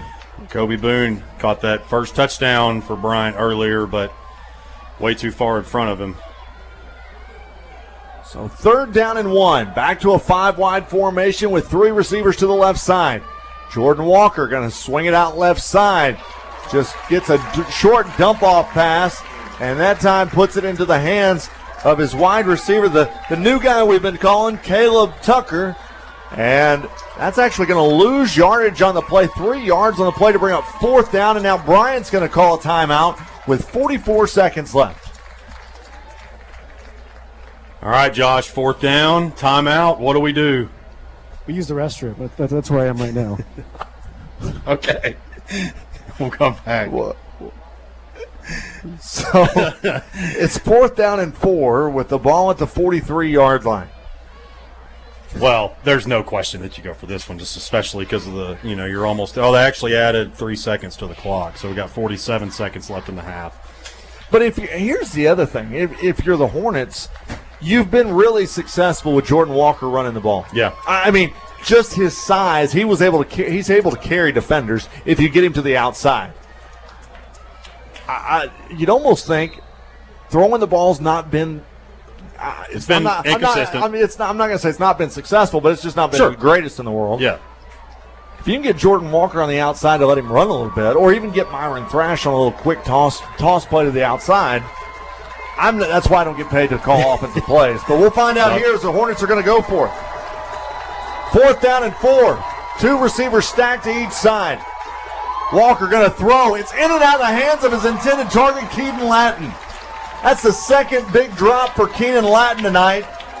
And it's going to be a turnover on down. And there's been about 3 or 4 big drops from Bryant. You think about the one that to Anderson that would have been a touchdown. There's just been a few that I know that the Hornets are going to go to the locker room, that they're really kicking themselves on some missed opportunities here in the first half. So it's a 1st and 10 for Pulaski Academy with the ball at the 43-yard line in their own territory. Pulaski Academy has no timeouts remaining here in the half. 3 receivers come to the near side as Kotros lines up to the right side of Cobb. Now he'll split out wide. Cobb going to look to throw as he comes back right side, and the ball is almost intercepted, or did they get it? Did they intercept it? There's no official sign. Nobody's spotting the ball down. Jaden Welch looked like he had it. I thought he did. He's celebrating, so. There was a penalty flag down, though, back at the 40. Let's see what the officials are going to say. It looked like it was an interception. There was a hold against Pulaski Academy, The interception is good. It's Bryant football. Okay, so it was a pick. Well, he caught it and just kind of laid there. Yeah. And no official came and spotted him down. And so now they're going to spot the ball down at the 48, or excuse me, right at the 50-yard line. So now with 39 seconds left, the Hornets have the football back. That's the second pick for Brandon Cobb tonight. Now they're going to back it up to the 49. Cobb only had 4 coming into tonight. So the Hornets are going to have 3 wide set to the right side. 39 seconds left, and now we've got whistles, and we've got a penalty flag. A Midtown Plumbing penalty flag.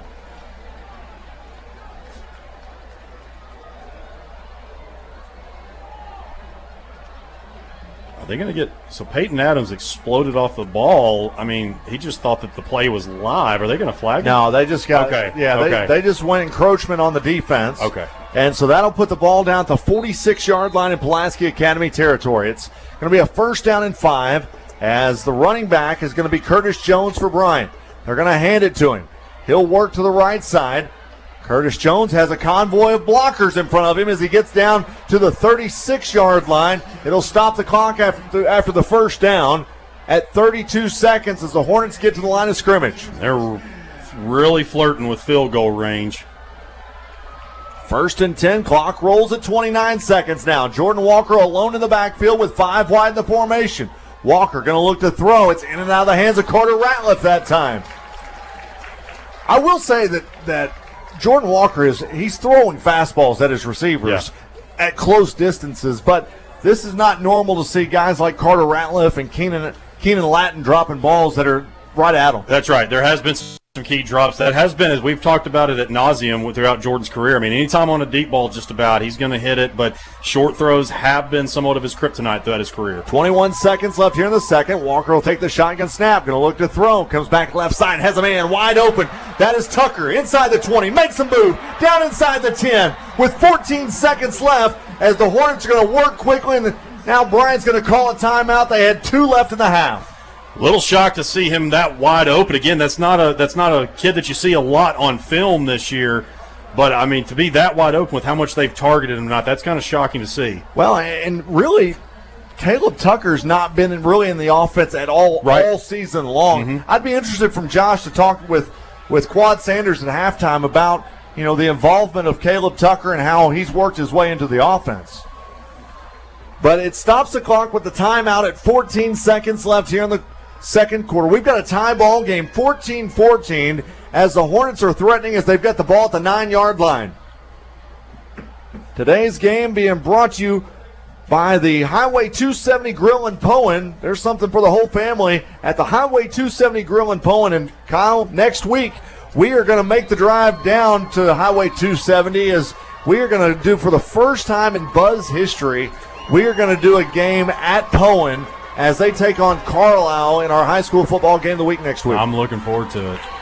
And keep in mind, too, Bryant gets the football back at after halftime. So it's first and goal from the 9-yard line. 14 seconds to play in the half. Jordan Walker's going to take the shotgun snap. Goes across the middle, touchdown! Hooks up with Carter Ratliff in the back of the end zone for the touchdown. And with 9 seconds remaining in the half, the Hornets take their first lead of the ball game. Just a quick little seam. The tight end Ratliff there up the middle. There's been a few that he's missed, Walker to him, but these two have a great relationship going back to probably elementary school, definitely junior high, and that connection was perfect right there. It's 20-14, extra point pending. The kick is up, and it is good, and the Hornets take a 21-14 with 9 seconds left here in the first half. And what a change of events after the Hornets went 4 and out, got the interception, and drove down the field to put up the score before half. And how big was that interception by Jaden Welch? Bryant, there's been so many different times, particularly in the first quarter, that they've been on the PA side of the field, and they just weren't able to capitalize on it. And then gets that interception, and then the offense comes through, and then they're going to get the football right back as soon as now there's 9 seconds left. And with PA, you never know what can happen, but Bryant will get it back, assuming that they go into the locker room with the lead. So Pulaski Academy will have 9 seconds, especially if they return the football. And the way that Grayson King has been kicking off, he's had all of his kicks except for one go into the end zone. So of the 3 kicks, 2 of them have gone in the end zone, 1 was returned. That's also Bryant's first lead of the night.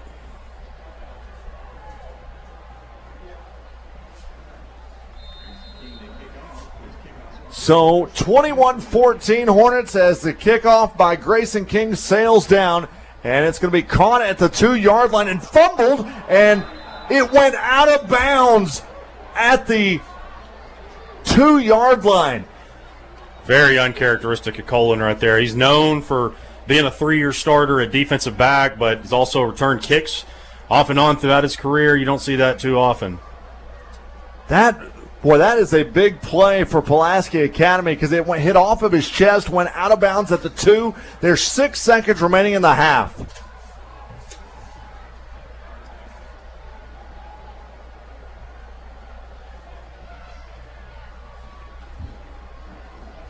Coming up at halftime, Josh Neighbors going to check in with Quad Sanders, the head football coach of the Bryant Hornets, provided that they keep the lead at 21-14.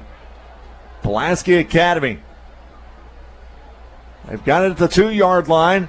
Cobb just going to hand it off out to Cotros, and he'll take it ahead past the 5, and that's going to do it for the first half of play, and we've had a good one. The Bryant Hornets lead Pulaski Academy 21-14. Josh Neighbors down on the sidelines. He's going to catch up with Quad Sanders. I believe Quad wanted to have a word with the officials as he was coming off the field. Now Josh is going to make his way over and check in with him. And I believe Josh is going to get Coach right about, I think Quad Sanders is having a moment with his coaches.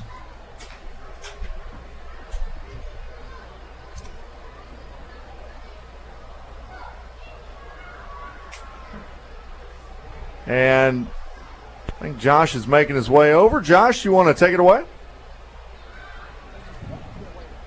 Coach, strong end of the first half right there. Caleb Tucker, not really somebody we called a whole lot this year. Was that part of the game plan to get him involved? Man, the game plan is to get all these guys involved. We just got to do a better job of catching the freaking ball. It's a big game, and these some relatively inexperienced guys. Even with all the games we played, is unbelievable. But we just got to do a better job of executing, man. Poor execution would get us killed against this team. This is a great team with great coaching, and we knew that coming in, so we got to do a better job of executing. Thanks, Coach. Thank you, Josh. And that was Quad Sanders, the head football coach for Bryant. And Quad said it. I mean, just execution has just not been there by the receivers and really by Jordan Walker there in the first half, even though they have a 1-score lead, 21-14. That's right. I think you look at the drop there that was the long ball that would have basically walked into the end zone. You think about a couple that would have been sure first downs. That's something that they definitely have to clean up, and I know that's going to be a major point of emphasis. Hey, coming up at halftime, it's the Fearless Friday halftime show as Josh and Kyle are going to give you all the scores from around the state as the Bryant Hornets lead this 7A matchup between them and Pulaski Academy 21-14. You're listening to the High School Football Game of the Week presented by Birch Tree Communities on the Buzz Radio Network. The love of football defines fall weekends, and in many homes, our families. But it's a demanding sport that can cause injury. That's why UAMS Health Orthopedics and Sports Medicine is on sidelines and in locker rooms for high schools and colleges across the state, ready to care for athletes with clinics in Central and Northwest Arkansas. UAMS Health, official orthopedics and sports medicine provider for Razorback athletics and future Razorbacks all over Arkansas. Learn more at uams.health/team. Today comes only once. It is a day of opportunity. What is done with this day will play a big part in determining the future. I am Renata Jenkins Bowler with Roller Funeral Homes. That is a pretty bold statement, but a true one nevertheless, because every day is filled with opportunities taken or missed. At Roller Funeral Homes, we look at each day as an opportunity to prove ourselves worthy of the trust that you have put in us for so many years. Roller Funeral Homes, with all our respect. Arkansas State University, 3 Rivers. You want to stay at home and take college classes? Visit Arkansas State University Three Rivers at asutr.edu and enroll in online classes toward a certificate or degree. So keep your PJs on and go to asutr.edu. Scholarships available for ACT 19 and higher. Arkansas State University, Three Rivers, Three Rivers. Looking for a restaurant that supports other Arkansas-owned businesses? Highway 270 Grill in Poland serves Petit Jean bacon, ham, and sausage. Delicious fried pickles from Arkansas-owned Flywheel Pies, and all their smoked meat is smoked on location using Arkansas-owned Woody's barbecue rub. Also, try their hand-cut ribeyes, prime rib, and double-dip pork chops. With the new renovation, Highway 270 Grill now seats over 85 people, so this is your location for the entire family. Family-owned and operated, Highway 270 Grill in Poland.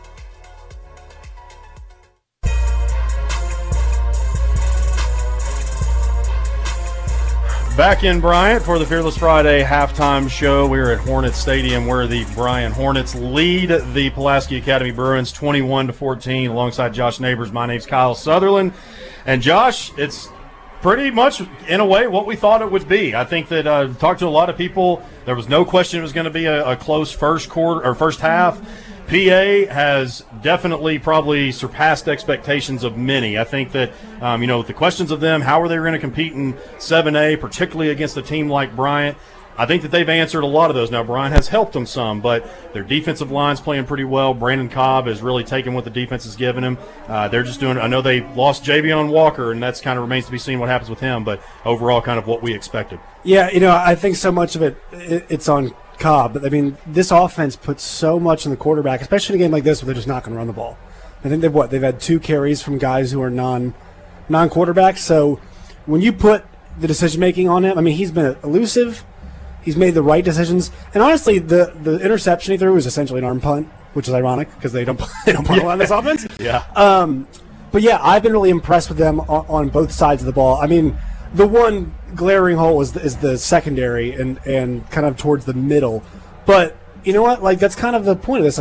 Take your chances. And Walker's missed a bunch of those throws deep down the middle of the field. They've had one on the outside that was dropped as well. So, if you're going to kind of go with this variant style on defense, things are working out pretty well for you.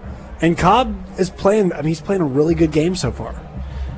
Quick scoring summary from the first half. So in the first quarter with 9:31 remaining, Cobb got the score on a 3-yard rush and then converted the 2-point conversion. Then Jordan Walker with 6:15 remaining in the first quarter connected with Boone for a 40-yard score. That they made it 8-7. Of course, PA they got the 2-point conversion.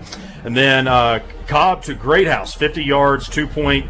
No good, 14-7 PA. And then Walker to Kamari Austin from 50 yards out. That tied it up at 14. And then after the interception, right there with less than a minute left in the first half, Jordan Walker connects with Carter Ratliff from 10 yards out, and that gave us our current score of 21-14. Let's go through a few scores here, starting, of course, in Class 7A. As we said, we got this one, 21-14, Bryant over Pulaski Academy.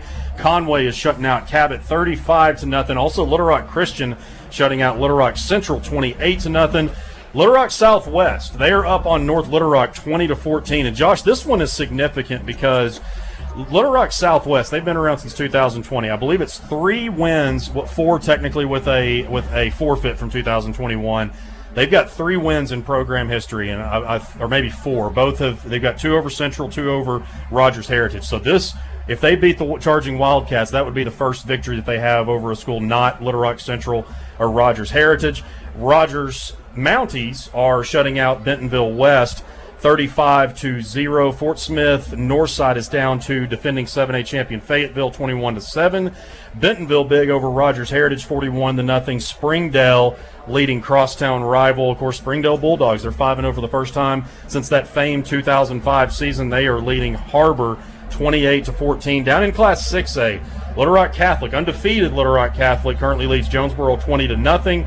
Marion shutting out West Memphis 35-0. Benton 49-12 over Sheridan. El Dorado 31-6 over Sylvan Hills. Lake Hamilton 27-3 over Van Buren. Mountain Home and Russellville in the tight one.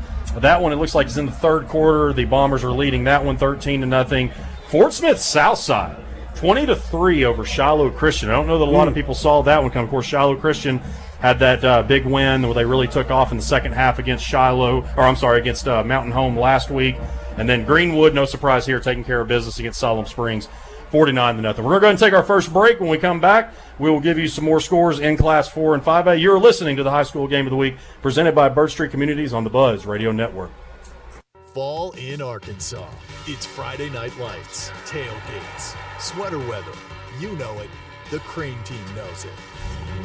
From pickup and delivery to service after the sale, every vehicle with the Crane team name is committed to your satisfaction. And with 17 locations and America's favorite brands, you can worry less about how you'll get there and just enjoy the moment. Visit us today or shop over 3,500 new vehicles online at craneteam.com. Arkansans have trusted the expert surgical teams at Baptist Health for more than a century. And through the years, we've excelled at surgery that puts the patient first. Heart surgery, orthopedic surgery, neurosurgery, breast cancer surgery, and any surgical challenge you face. At Baptist Health, we put all our effort into perfecting one very particular type of surgery, yours. Learn more at baptist-health.com. Baptist Health, for you, for life. You'll find us at the end of a lot of long country roads, covering over 60% of the great state of Arkansas. Our 17 electric distribution cooperatives are working day and night to provide reliable, affordable power to over 500,000 homes, farms, and businesses, just like yours. The Electric Cooperatives of Arkansas, your local energy partners. Interested in a rewarding career in behavioral health? Birch Tree Communities has entry-level career opportunities for behavioral health providers, starting at $18 an hour, with additional pay for education and experience. All the training and certification you need to succeed will be provided. Find more information and apply at birchtree.org, birchtree.org. Join the Birch Tree Communities team today. Apply online at birchtree.org. Back at Hornet Stadium, where the Bryant Hornets lead the Pulaski Academy Bruins 21-14 in the premier 7A Central matchup. Going to catch you up on some scores from Class 5A as well as 4A. Pine Bluff and BB in a very important game in the Central that could decide possibly that 3-4 playoff seed. BB currently leads the Z's 14-12. Robinson big over Whitehall 21-0. Searcy currently leading Jacksonville 20-7. Brooklyn in a tight one with Greene County Tech out of the 5A East 14-7. Nettleton up on Paragould 35-16. The Valley View Blazers up on Wynn big in another big matchup there in the 5A East 24-0, shutting out the Yellow Jackets. Also pitching a shutout currently is Hot Springs Lakeside 35-0 over the Arkansas High Razorbacks. Camden Fairview 13-0 over Magnolia. And also Valonia and Alma, they are currently locked at 21. Farmington 14-7 over Greenbrier. Harrison shutting out Clarksville 21-0. And then Morrilton, the last score out of the 5A East that we have, 5A West, Morrilton 14-6 over P Ridge. Then down to Class 4A, Gravett shutting out Huntsville 34-0. Prairie Grove 31-3 over Berryville. And then Mills 28-12 over Forest City. Forest City, despite coming in with a 1-4 record, this was a pretty hype matchup just because of the athleticism that both teams bring. Also, in another highly anticipated matchup out of the 4A Region 4, Clinton and Dardanelle, two teams that have really taken a step forward this year. They are tied at 14. Lamar 21-0 over Dover. Ozark and Mena are tied at 18. Pottsville currently leads Waldron 26-14. Arkadelphia shutting out Fountain Lake 35-0. Helena, West Helena 22-8 over Crossett. DeWitt shutting out Stuttgart currently 12-0. Monticello 14-7 over Star City, and then Warren 28-7 over Hamburg. We're going to take another break, and we will catch you up with the scores from Class 2 and 3A, as well as close out the halftime show and get you prepped for second half action. You are listening to the High School Football Game of the Week presented by Birch Street Communities on the Buzz Radio Network. Highway 270 Grill in Poen is a proud sponsor of the Buzz High School Game of the Week. At Highway 270 Grill, you'll find fresh food that's cooked and smoked on location. With an ever-evolving menu, they work to make sure they have the newest and most delicious food with the most affordable price. Newly renovated with more seating and upgraded equipment that allows them to serve even better quality food in a timely manner. Check out their daily specials or their steak nights every Friday and Saturday. Family owned and operated, Highway 270 Grill in Poen. Arkansas State University, 3 Rivers. Want to go to college but don't know the first thing to do? Check out Arkansas State University 3 Rivers. They'll help you relieve that fear and show you how easy enrolling in college can be. Visit asutr.edu and apply online today. Scholarships available for ACT 19 and higher. Arkansas State University, 3 Rivers, 3 Rivers. At Capital Technology Group, we make your technology our priority. Our team of experts can become your outsourced IT department, solving problems even before you know about them. We provide and maintain everything from servers and network infrastructure to printers and digital copiers. As a family business with over 80 years of history in Little Rock, you can trust Capital Technology Group to be your business technology partner. If you're ready to get your IT in order, visit captg.com and sign up for a free consultation. Jones & Son Diamond and Bridal Fine Jewelry proudly support the Weave on Helm Down Home Jubilee on Saturday, October 19th from Marville, Arkansas. This event was created to celebrate all genres of music and provide a platform for both established and up-and-coming artists to showcase their talent. Weave On is well known by hits such as The Wait, The Night They Drove Old Dixie Down, and Up on Cripple Creek. Rolling Stone magazine ranked Weave On number 91 in the list of 100 greatest singers of all time. For more information, go to weaveonhelmjubilee.com.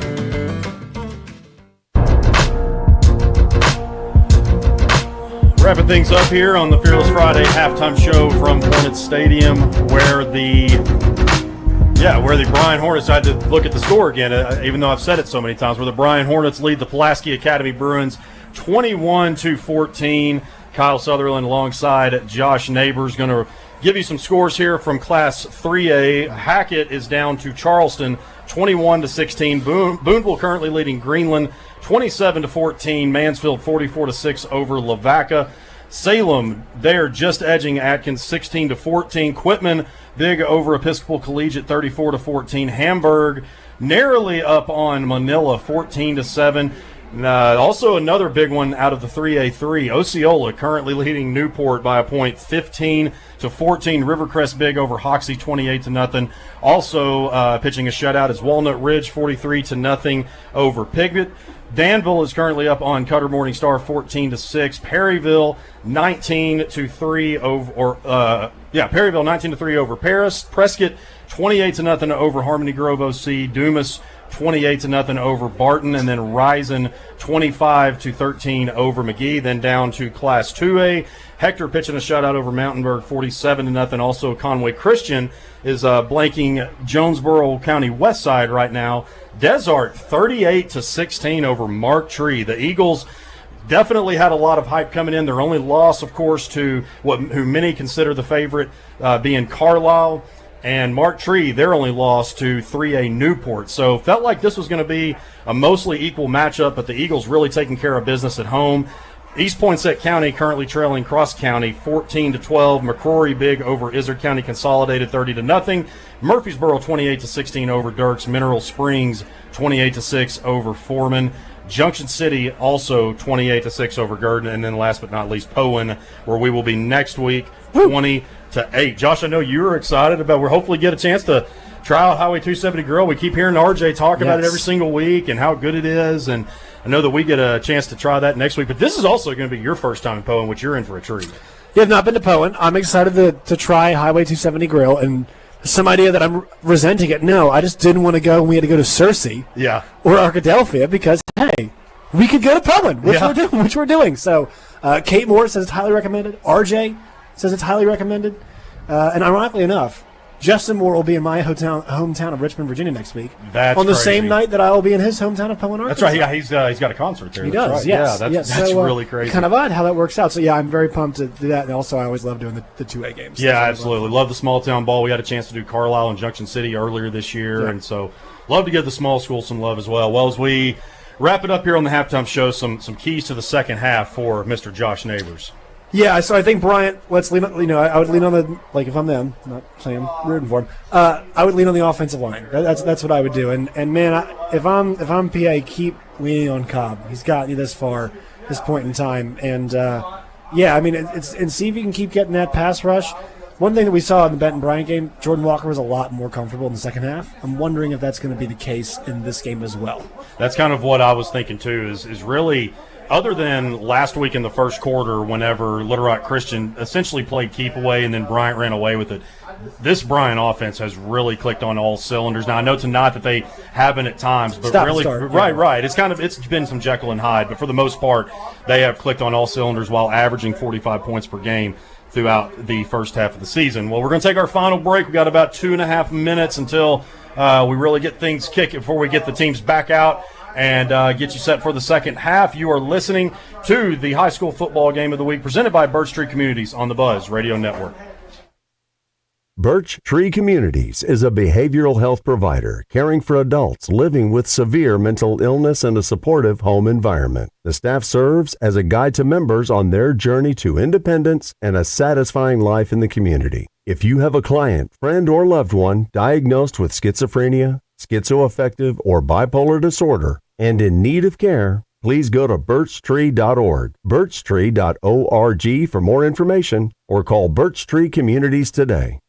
We understand that in times of loss, every detail matters. Hello, I'm Renata Jenkins-Byler with Roller Funeral Homes. It is a privilege to be chosen as the best funeral homes in Arkansas year after year for 24 consecutive years because it signifies the faith and confidence placed in us by those we serve. We are continuously seeking to elevate our standards of excellence. Thank you for your trust. Roller Funeral Homes, where compassion meets excellence with all our respect. When a patient rings the bell after completing cancer treatment, we celebrate one more step toward healing. And with the new UAMS Baptist Health Cancer Center, we celebrate the trusted choice in cancer care.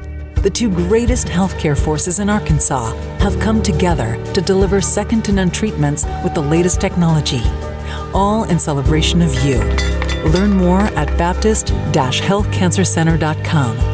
Baptist Health, for you, for life. You'll find us at the end of a lot of long country roads, covering over 60% of the great state of Arkansas. Our 17 electric distribution cooperatives are working day and night to provide reliable, affordable power to over 500,000 homes, farms, and businesses, just like yours. The Electric Cooperatives of Arkansas, your local energy partners. Back here at Hornet Stadium, wrapping things up here at halftime. We'll have RJ back on here in a second. Josh Neighbors is heading on down to the field as the teams are now back on the field, warming up, getting ready for the second half. Been a big one that we, again, kind of like what we had talked about during halftime, that we mostly expected. And Bryant, I know that many, especially coming in with them being winning 5 of the last 6 state championships in Class 7A over the past half decade or so that they have had that success. Many thought coming into this game that they were going to come in and roll, and really PA, despite being a visitor, has come in and certainly has shown that they're not intimidated. So looking forward here to a second half. And right now, and the quarterbacks are out here throwing out. The kickers are setting to kick. And we're going to get rolling here in just a second. There's about 2.5 minutes left on the clock. RJ Hawk now joins us again. RJ, did you get some nice refreshments? Sorry, I didn't. I actually got faucet water. Okay.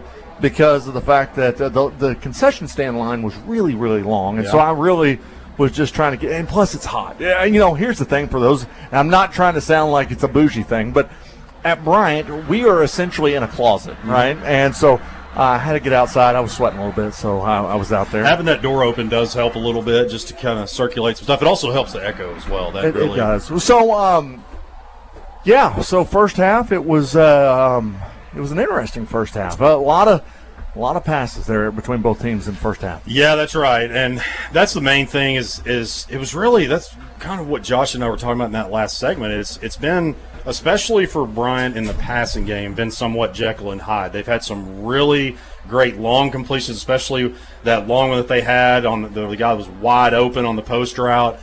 And then you've had the ones where it might be a little bit off or the pass was dropped. And so I think that that's probably really been what they focused on once they went into the locker room, is just kind of making sure that they're on better connection with their receivers. Well, Josh Neighbors just got done chatting with Anthony Lucas for the Pulaski Academy Bruins. Josh, what'd you get from Coach Lucas? He just remains the nicest man in Arkansas. Exactly right. If he wants to run for public office, I'll run the campaign. Just don't come to Bryant. No, I'm just kidding. I'm only kidding. So he said the big thing was the penalties and turnovers. Kyle and I mentioned at halftime. I didn't hate the long interception. I know it was on an early down because it was basically a punt. But he said, we had more than one. And it's the kind of the repeat of the turnovers and some of those penalties too. Yeah, I mean, they've played a really good game, and with how physical Bryant is, they're gonna cause you to make some mistakes, but. He's so confident, this football team, he really does believe they can play with them and also not make those mistakes. So, obviously, penalties, turnovers are big, and I think he's right on that front with them trailing, being down 7, because this is where Bryant can kind of turn up that physicality in the secondary, be a bit more aggressive up front on the offensive line, try to wear on you some. The defense, he loved the way they're playing, but Bryant now with the advantage, with the lead, they scored here pretty quickly. I mean, you're starting to feel that heat just a little bit. Yeah, no, you're exactly right, and we're just about set and ready to go between these two teams. Now, remember, Pulaski Academy won the toss, and so they elected to receive the football, so Bryant actually is going to get the ball to start the second half after they got that last score right before the end of the first half. That's right. It's going to give them the opportunity. We saw them utilize their three-headed monster at running back. And so that's one thing here that you see teams like this that are built the way that they are, and they were built like this during the Buck James years as well, that they're going to wear you down with the run game. So especially if they are able to put points on the board here and take a 2-score lead, it's going to be well into their favor again because they do so well at slowing the game down. Well, we are just about set and ready to go. Both teams are making their way on, and Pulaski Academy is setting up for the onside kick. I want to say hello to my buddy Joey Forrester, who's listening. And yes, I did have faucet water. You don't hear that very often anymore. Everybody wants to get the bougie spring water or whatever's in the bottle at the gas station. You got a lot of friends that support us. I appreciate that. Look, I've been doing this now for 15 years. A lot of folks listen to the game of the week. Here's the onside kick. Is a spinner on the turf, and it's going to be caught at the 49-yard line by the Bryant Hornets. And so that's where we're going to go 1st and 10 in Pulaski Academy territory for the Bryant Hornet first drive.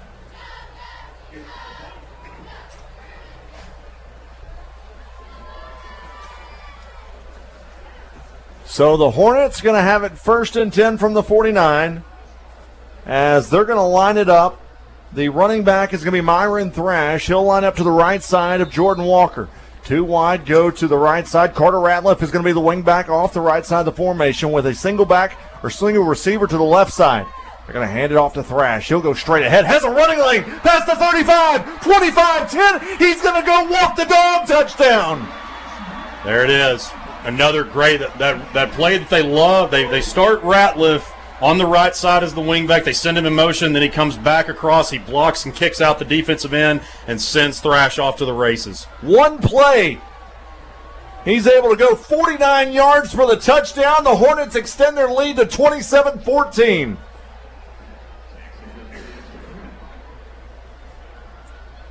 The snap is back. The extra point is up, and it is good. And Bryant has now got a 2-score lead, 28-14, as we're 10 seconds into this third quarter of play. And let's go back down to Josh. And Josh, the C's parted that time on the offensive line. That's not the first time Bryant's done that to a team this year. It is so interesting to see a team that's just this big for a high school team. Like, it looks like a Division II team, and that's on both sides. I mean, they rushed 3 guys on defense because they've got the speed, size, and athleticism on that side. And on offense, they're just like a great boxer that's going to wear you down. And I mean, I know it's coming out of the second half, so guys shouldn't be too tired, but they can kind of pop those explosive plays because of how good their line is. And now, guys, most important drive of the game right here. I know it's been a high possession game, but you don't like being down 2 scores to this group on the road. I know a D2 coach that's really happy to have Thrash, and that's Todd Knight at Ouachita Baptist University. That's where Thrash is going to play his college football along with Jordan Walker.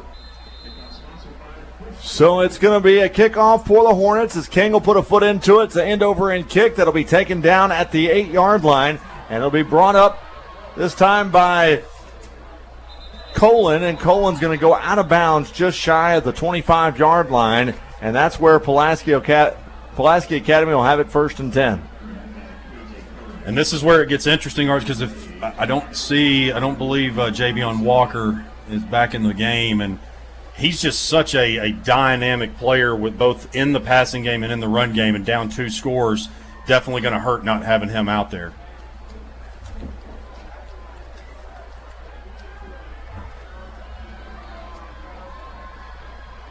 So Pulaski Academy will have it 1st and 10. They'll line up 3 receivers to the left side.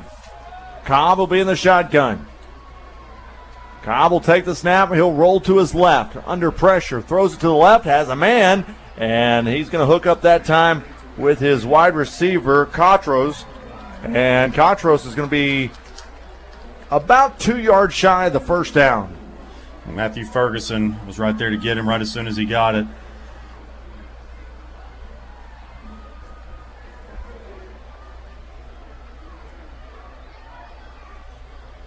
So it's 3 wide to the right side. They're going to hand it off straight ahead, this time to Cotros. And he'll take it past the 35-yard line and will be down at the 36. That'll be enough for a first down. And they'll use Cotros in the passing game as well, just like they do Walker. It's just they're 2 totally different backs. Cotros is more of the power back. Meanwhile, Javion's more of a speed guy and really more elusive. 4 wide in the formation. As Cobb has a 3rd man line up to the right side. Going to look to throw. He'll step up in the pocket. Now going to look to run. Out past the 40. Has a lot of running room past the 50. He'll slide down inside the 45-yard line at the 44. For those that watch Hard Knocks this past August, you watch those plays that the quarterbacks do where they learn to slide on the slip and slide. And Cobb that's one thing that I've noticed tonight. He's really perfected that. Well, they're going to mark him down at the 45. It's a 1st and 10 in Bryant territory. Cobb will be in the shotgun. 3 wide, good to the left side. He's going to look to throw. Goes back left side, has a man. He'll step out of bounds. No, he was already out of bounds when he caught the football. That time it was Will Manning who caught it, but he was stepping on the out of bounds line. Great effort, everything that you asked for. Just game of inches. So that brings up a 2nd down and 10. 10:30 to play left here in the 3rd quarter. Bryant leads 28-14 over Pulaski Academy.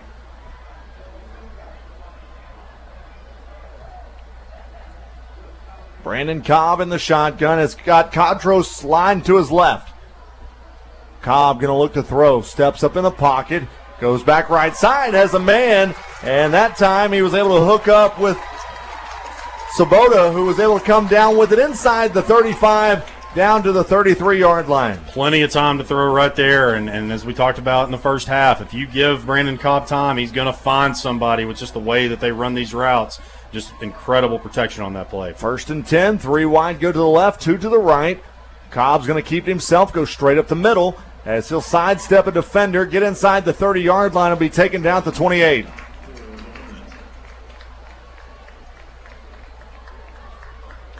Nice 5-yard pickup that time by Brandon Cobb. It brings up 2nd down and 5.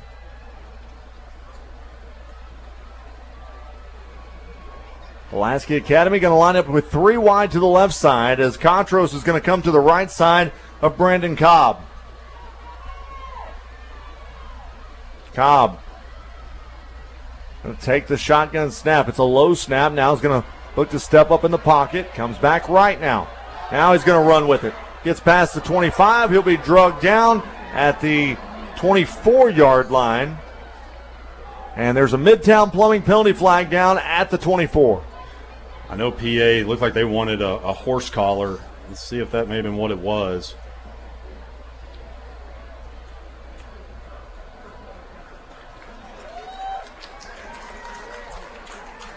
So that'll take the ball all the way after the unsportsmanlike conduct penalty, and it'll take it down to the 12.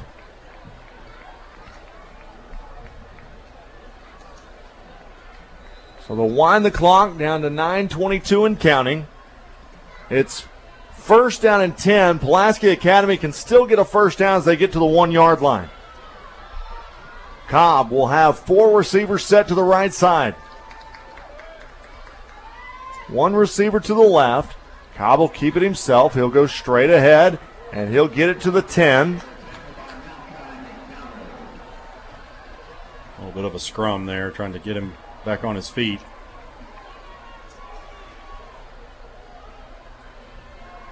So he's going to pick up about 3 yards on the play. Well, they're going to mark him down at the 11. Excuse me. They said his knee was down, so it's a 2-yard pickup. So it brings up a second down now. Back to 4 receivers in the formation right side. Man in motion from right to left. That's Hsgotw. And they're going to swing it out to Hsgotw on the left side. He'll get past 1 defender to the 5. He'll walk in the end zone for the touchdown. They've ran that play time and time again, just sending him in motion and then just out in the flats, catching the football. Who was that on? That was Thomas Cornelius for Bryant. Had a chance at a great open field tackle, but just couldn't hang on. 28-20. The Hornets lead this one, and now Pulaski Academy going to go for 2. As Katros is going to line up to the left side of Brandon Cobb.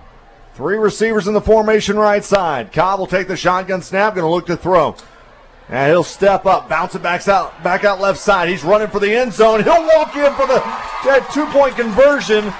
And with 8:21 to play in the third, the Hornets lead this one by a score of 28-22. You're listening to the High School Football Game of the Week presented by Birch Street Communities on the Buzz Radio Network. Arkansas State University, 3 Rivers. You want to stay at home and take college classes? Visit Arkansas State University 3 Rivers at asutr.edu and enroll in online classes toward a certificate or degree. So keep your PJs on and go to asutr.edu. Scholarships available for ACT 19 and higher. Arkansas State University, 3 Rivers, 3 Rivers. Looking for a restaurant that supports other Arkansas-owned businesses? Highway 270 Grill in Poen serves Petit Jean bacon, ham, and sausage. Delicious fried pickles from Arkansas-owned Flywheel Pies, and all their smoked meat is smoked on location using Arkansas-owned Woody's Barbecue Rub. Also, try their hand-cut ribeyes, prime rib, and double-dip pork chops. With the new renovation, Highway 270 Grill now seats over 85 people, so this is your location for the entire family. Family-owned and operated, Highway 270 Grill in Poen. The fine art of armchair quarterbacking. Can you dig it? Can you dig it? Can you dig it? 103.7 The Buzz. KABZ, Little Rock. Back to action a little bit early as the ball was kicked out of bounds. Damon, I believe we got a little bit of echo going on right now. But the ball went out of bounds, or it was recovered before going out of bounds.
Interested in a rewarding career in behavioral health? Birch Tree Communities has entry-level career opportunities for behavioral health providers, starting at $18 an hour, with additional pay for education and experience. All the training and certification you need to succeed will be provided. Find more information and apply at birchtree.org, birchtree.org. Join the Birch Tree Communities team today.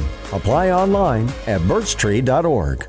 I am Renata Jenkins Byler, the third generation owner of Roller Funeral Homes. My family's story is not merely one of success, but one of heartfelt connections built through generations. My grandparents' legacy has stood the test of time. For 24 consecutive remarkable years, our Kansans have spoken, and your choice for the best of the best is Roller Funeral Homes. It's truly humbling. Roller Funeral Homes, where compassion meets excellence, with all our respect.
The love of football defines fall weekends, and in many homes, our families. But it's a demanding sport that can cause injury. That's why UAMS Health Orthopedics and Sports Medicine is on sidelines and in locker rooms for high schools and colleges across the state, ready to care for athletes with clinics in Central and Northwest Arkansas.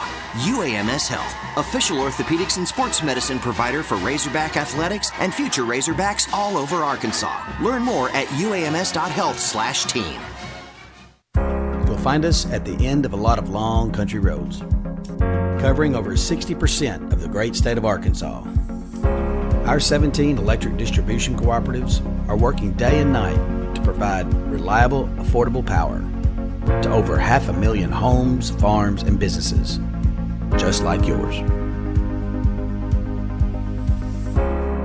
The Electric Cooperatives of Arkansas, your local energy partners. Midtown Plumbing services over 1 million square feet of commercial property in Little Rock. And they've also provided plumbing needs to thousands of residential clients all over Central Arkansas. Along with residential and commercial plumbing, Midtown also provides water heater sales, sewer repair, remodeling services, and 24-hour emergency plumbing. Midtown Plumbing, just a phone call away. 501-426-5900. MidtownMechanicalServices.com.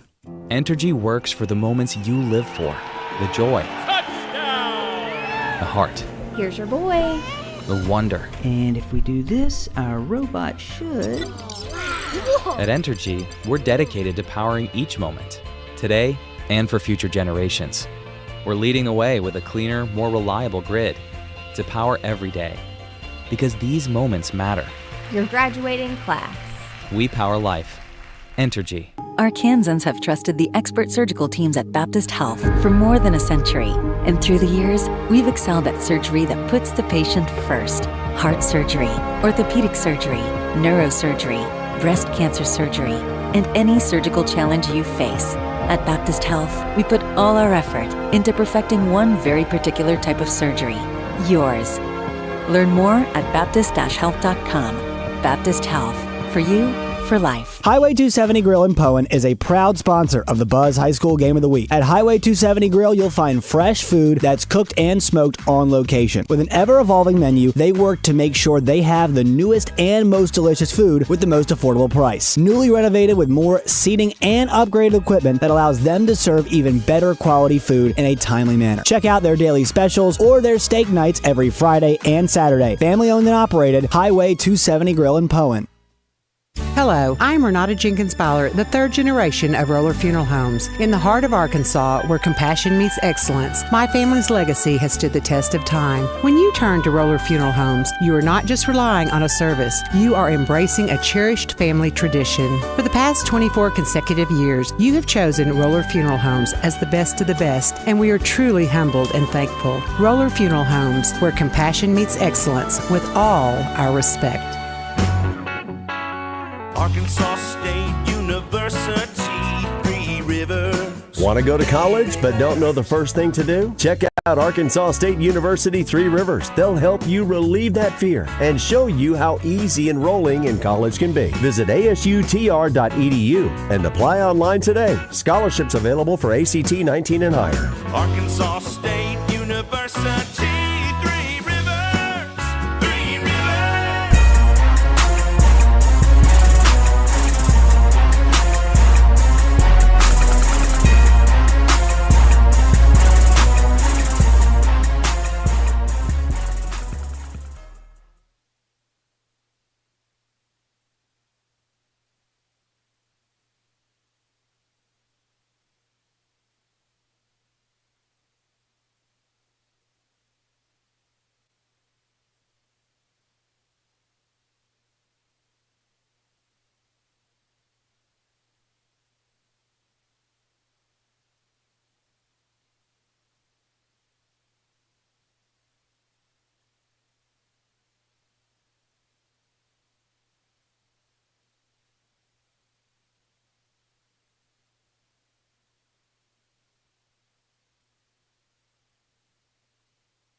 the fine art of armchair quarterbacking. Can you dig it? Can you dig it? Can you dig it? 103.7 The Buzz. KABZ, Little Rock. Southern also in their quarterback sneak, diving for the end zone. Touchdown! Seth McDowell. He went low between the center. It's time for the High School Scoreboard Show on the Buzz Radio Network. This broadcast is brought to you in part by First Security Bank, Entergy, and UAMS Health Orthopedics and Sports Medicine. Now, here are your hosts, Randy Rainwater, Kevin Bohannon, and Barry Grooms of Hootens. Good evening and welcome once again to the Arkansas High School Football Scoreboard Show. Barry Grooms of Hooten's Arkansas Football Magazine, Kevin Bohannon. I'm Randy Rainwater. Week number 6 on the high school football calendar. Thanks again to First Security Bank, UAMS, and Entergy. Let's get right to the scoreboard. Little Rock Christian shuts out Little Rock Central 35-0. Conway rolls over Cabot 56-7. Bryant knocks off Pulaski Academy 48-29. Little Rock Southwest knocks off North Little Rock 38-21. Springdale doubles up Springdale Harbor 42-21. Bentonville shuts out Rogers Heritage 48-0. Fayetteville rolls over Fort Smith Northside by a final score of 42-7. Rogers defeats Bentonville West 38-3. Mountain Home knocks off Russellville 34-14. Greenwood rolls over Siloam Springs 62-7. Lake Hamilton defeats Van Buren 41-3. Shiloh Christian came from behind to knock off Fort Smith Southside 38-20. Marion rolls over West Memphis 48-6. Little Rock Catholic defeats Jonesboro 26-20.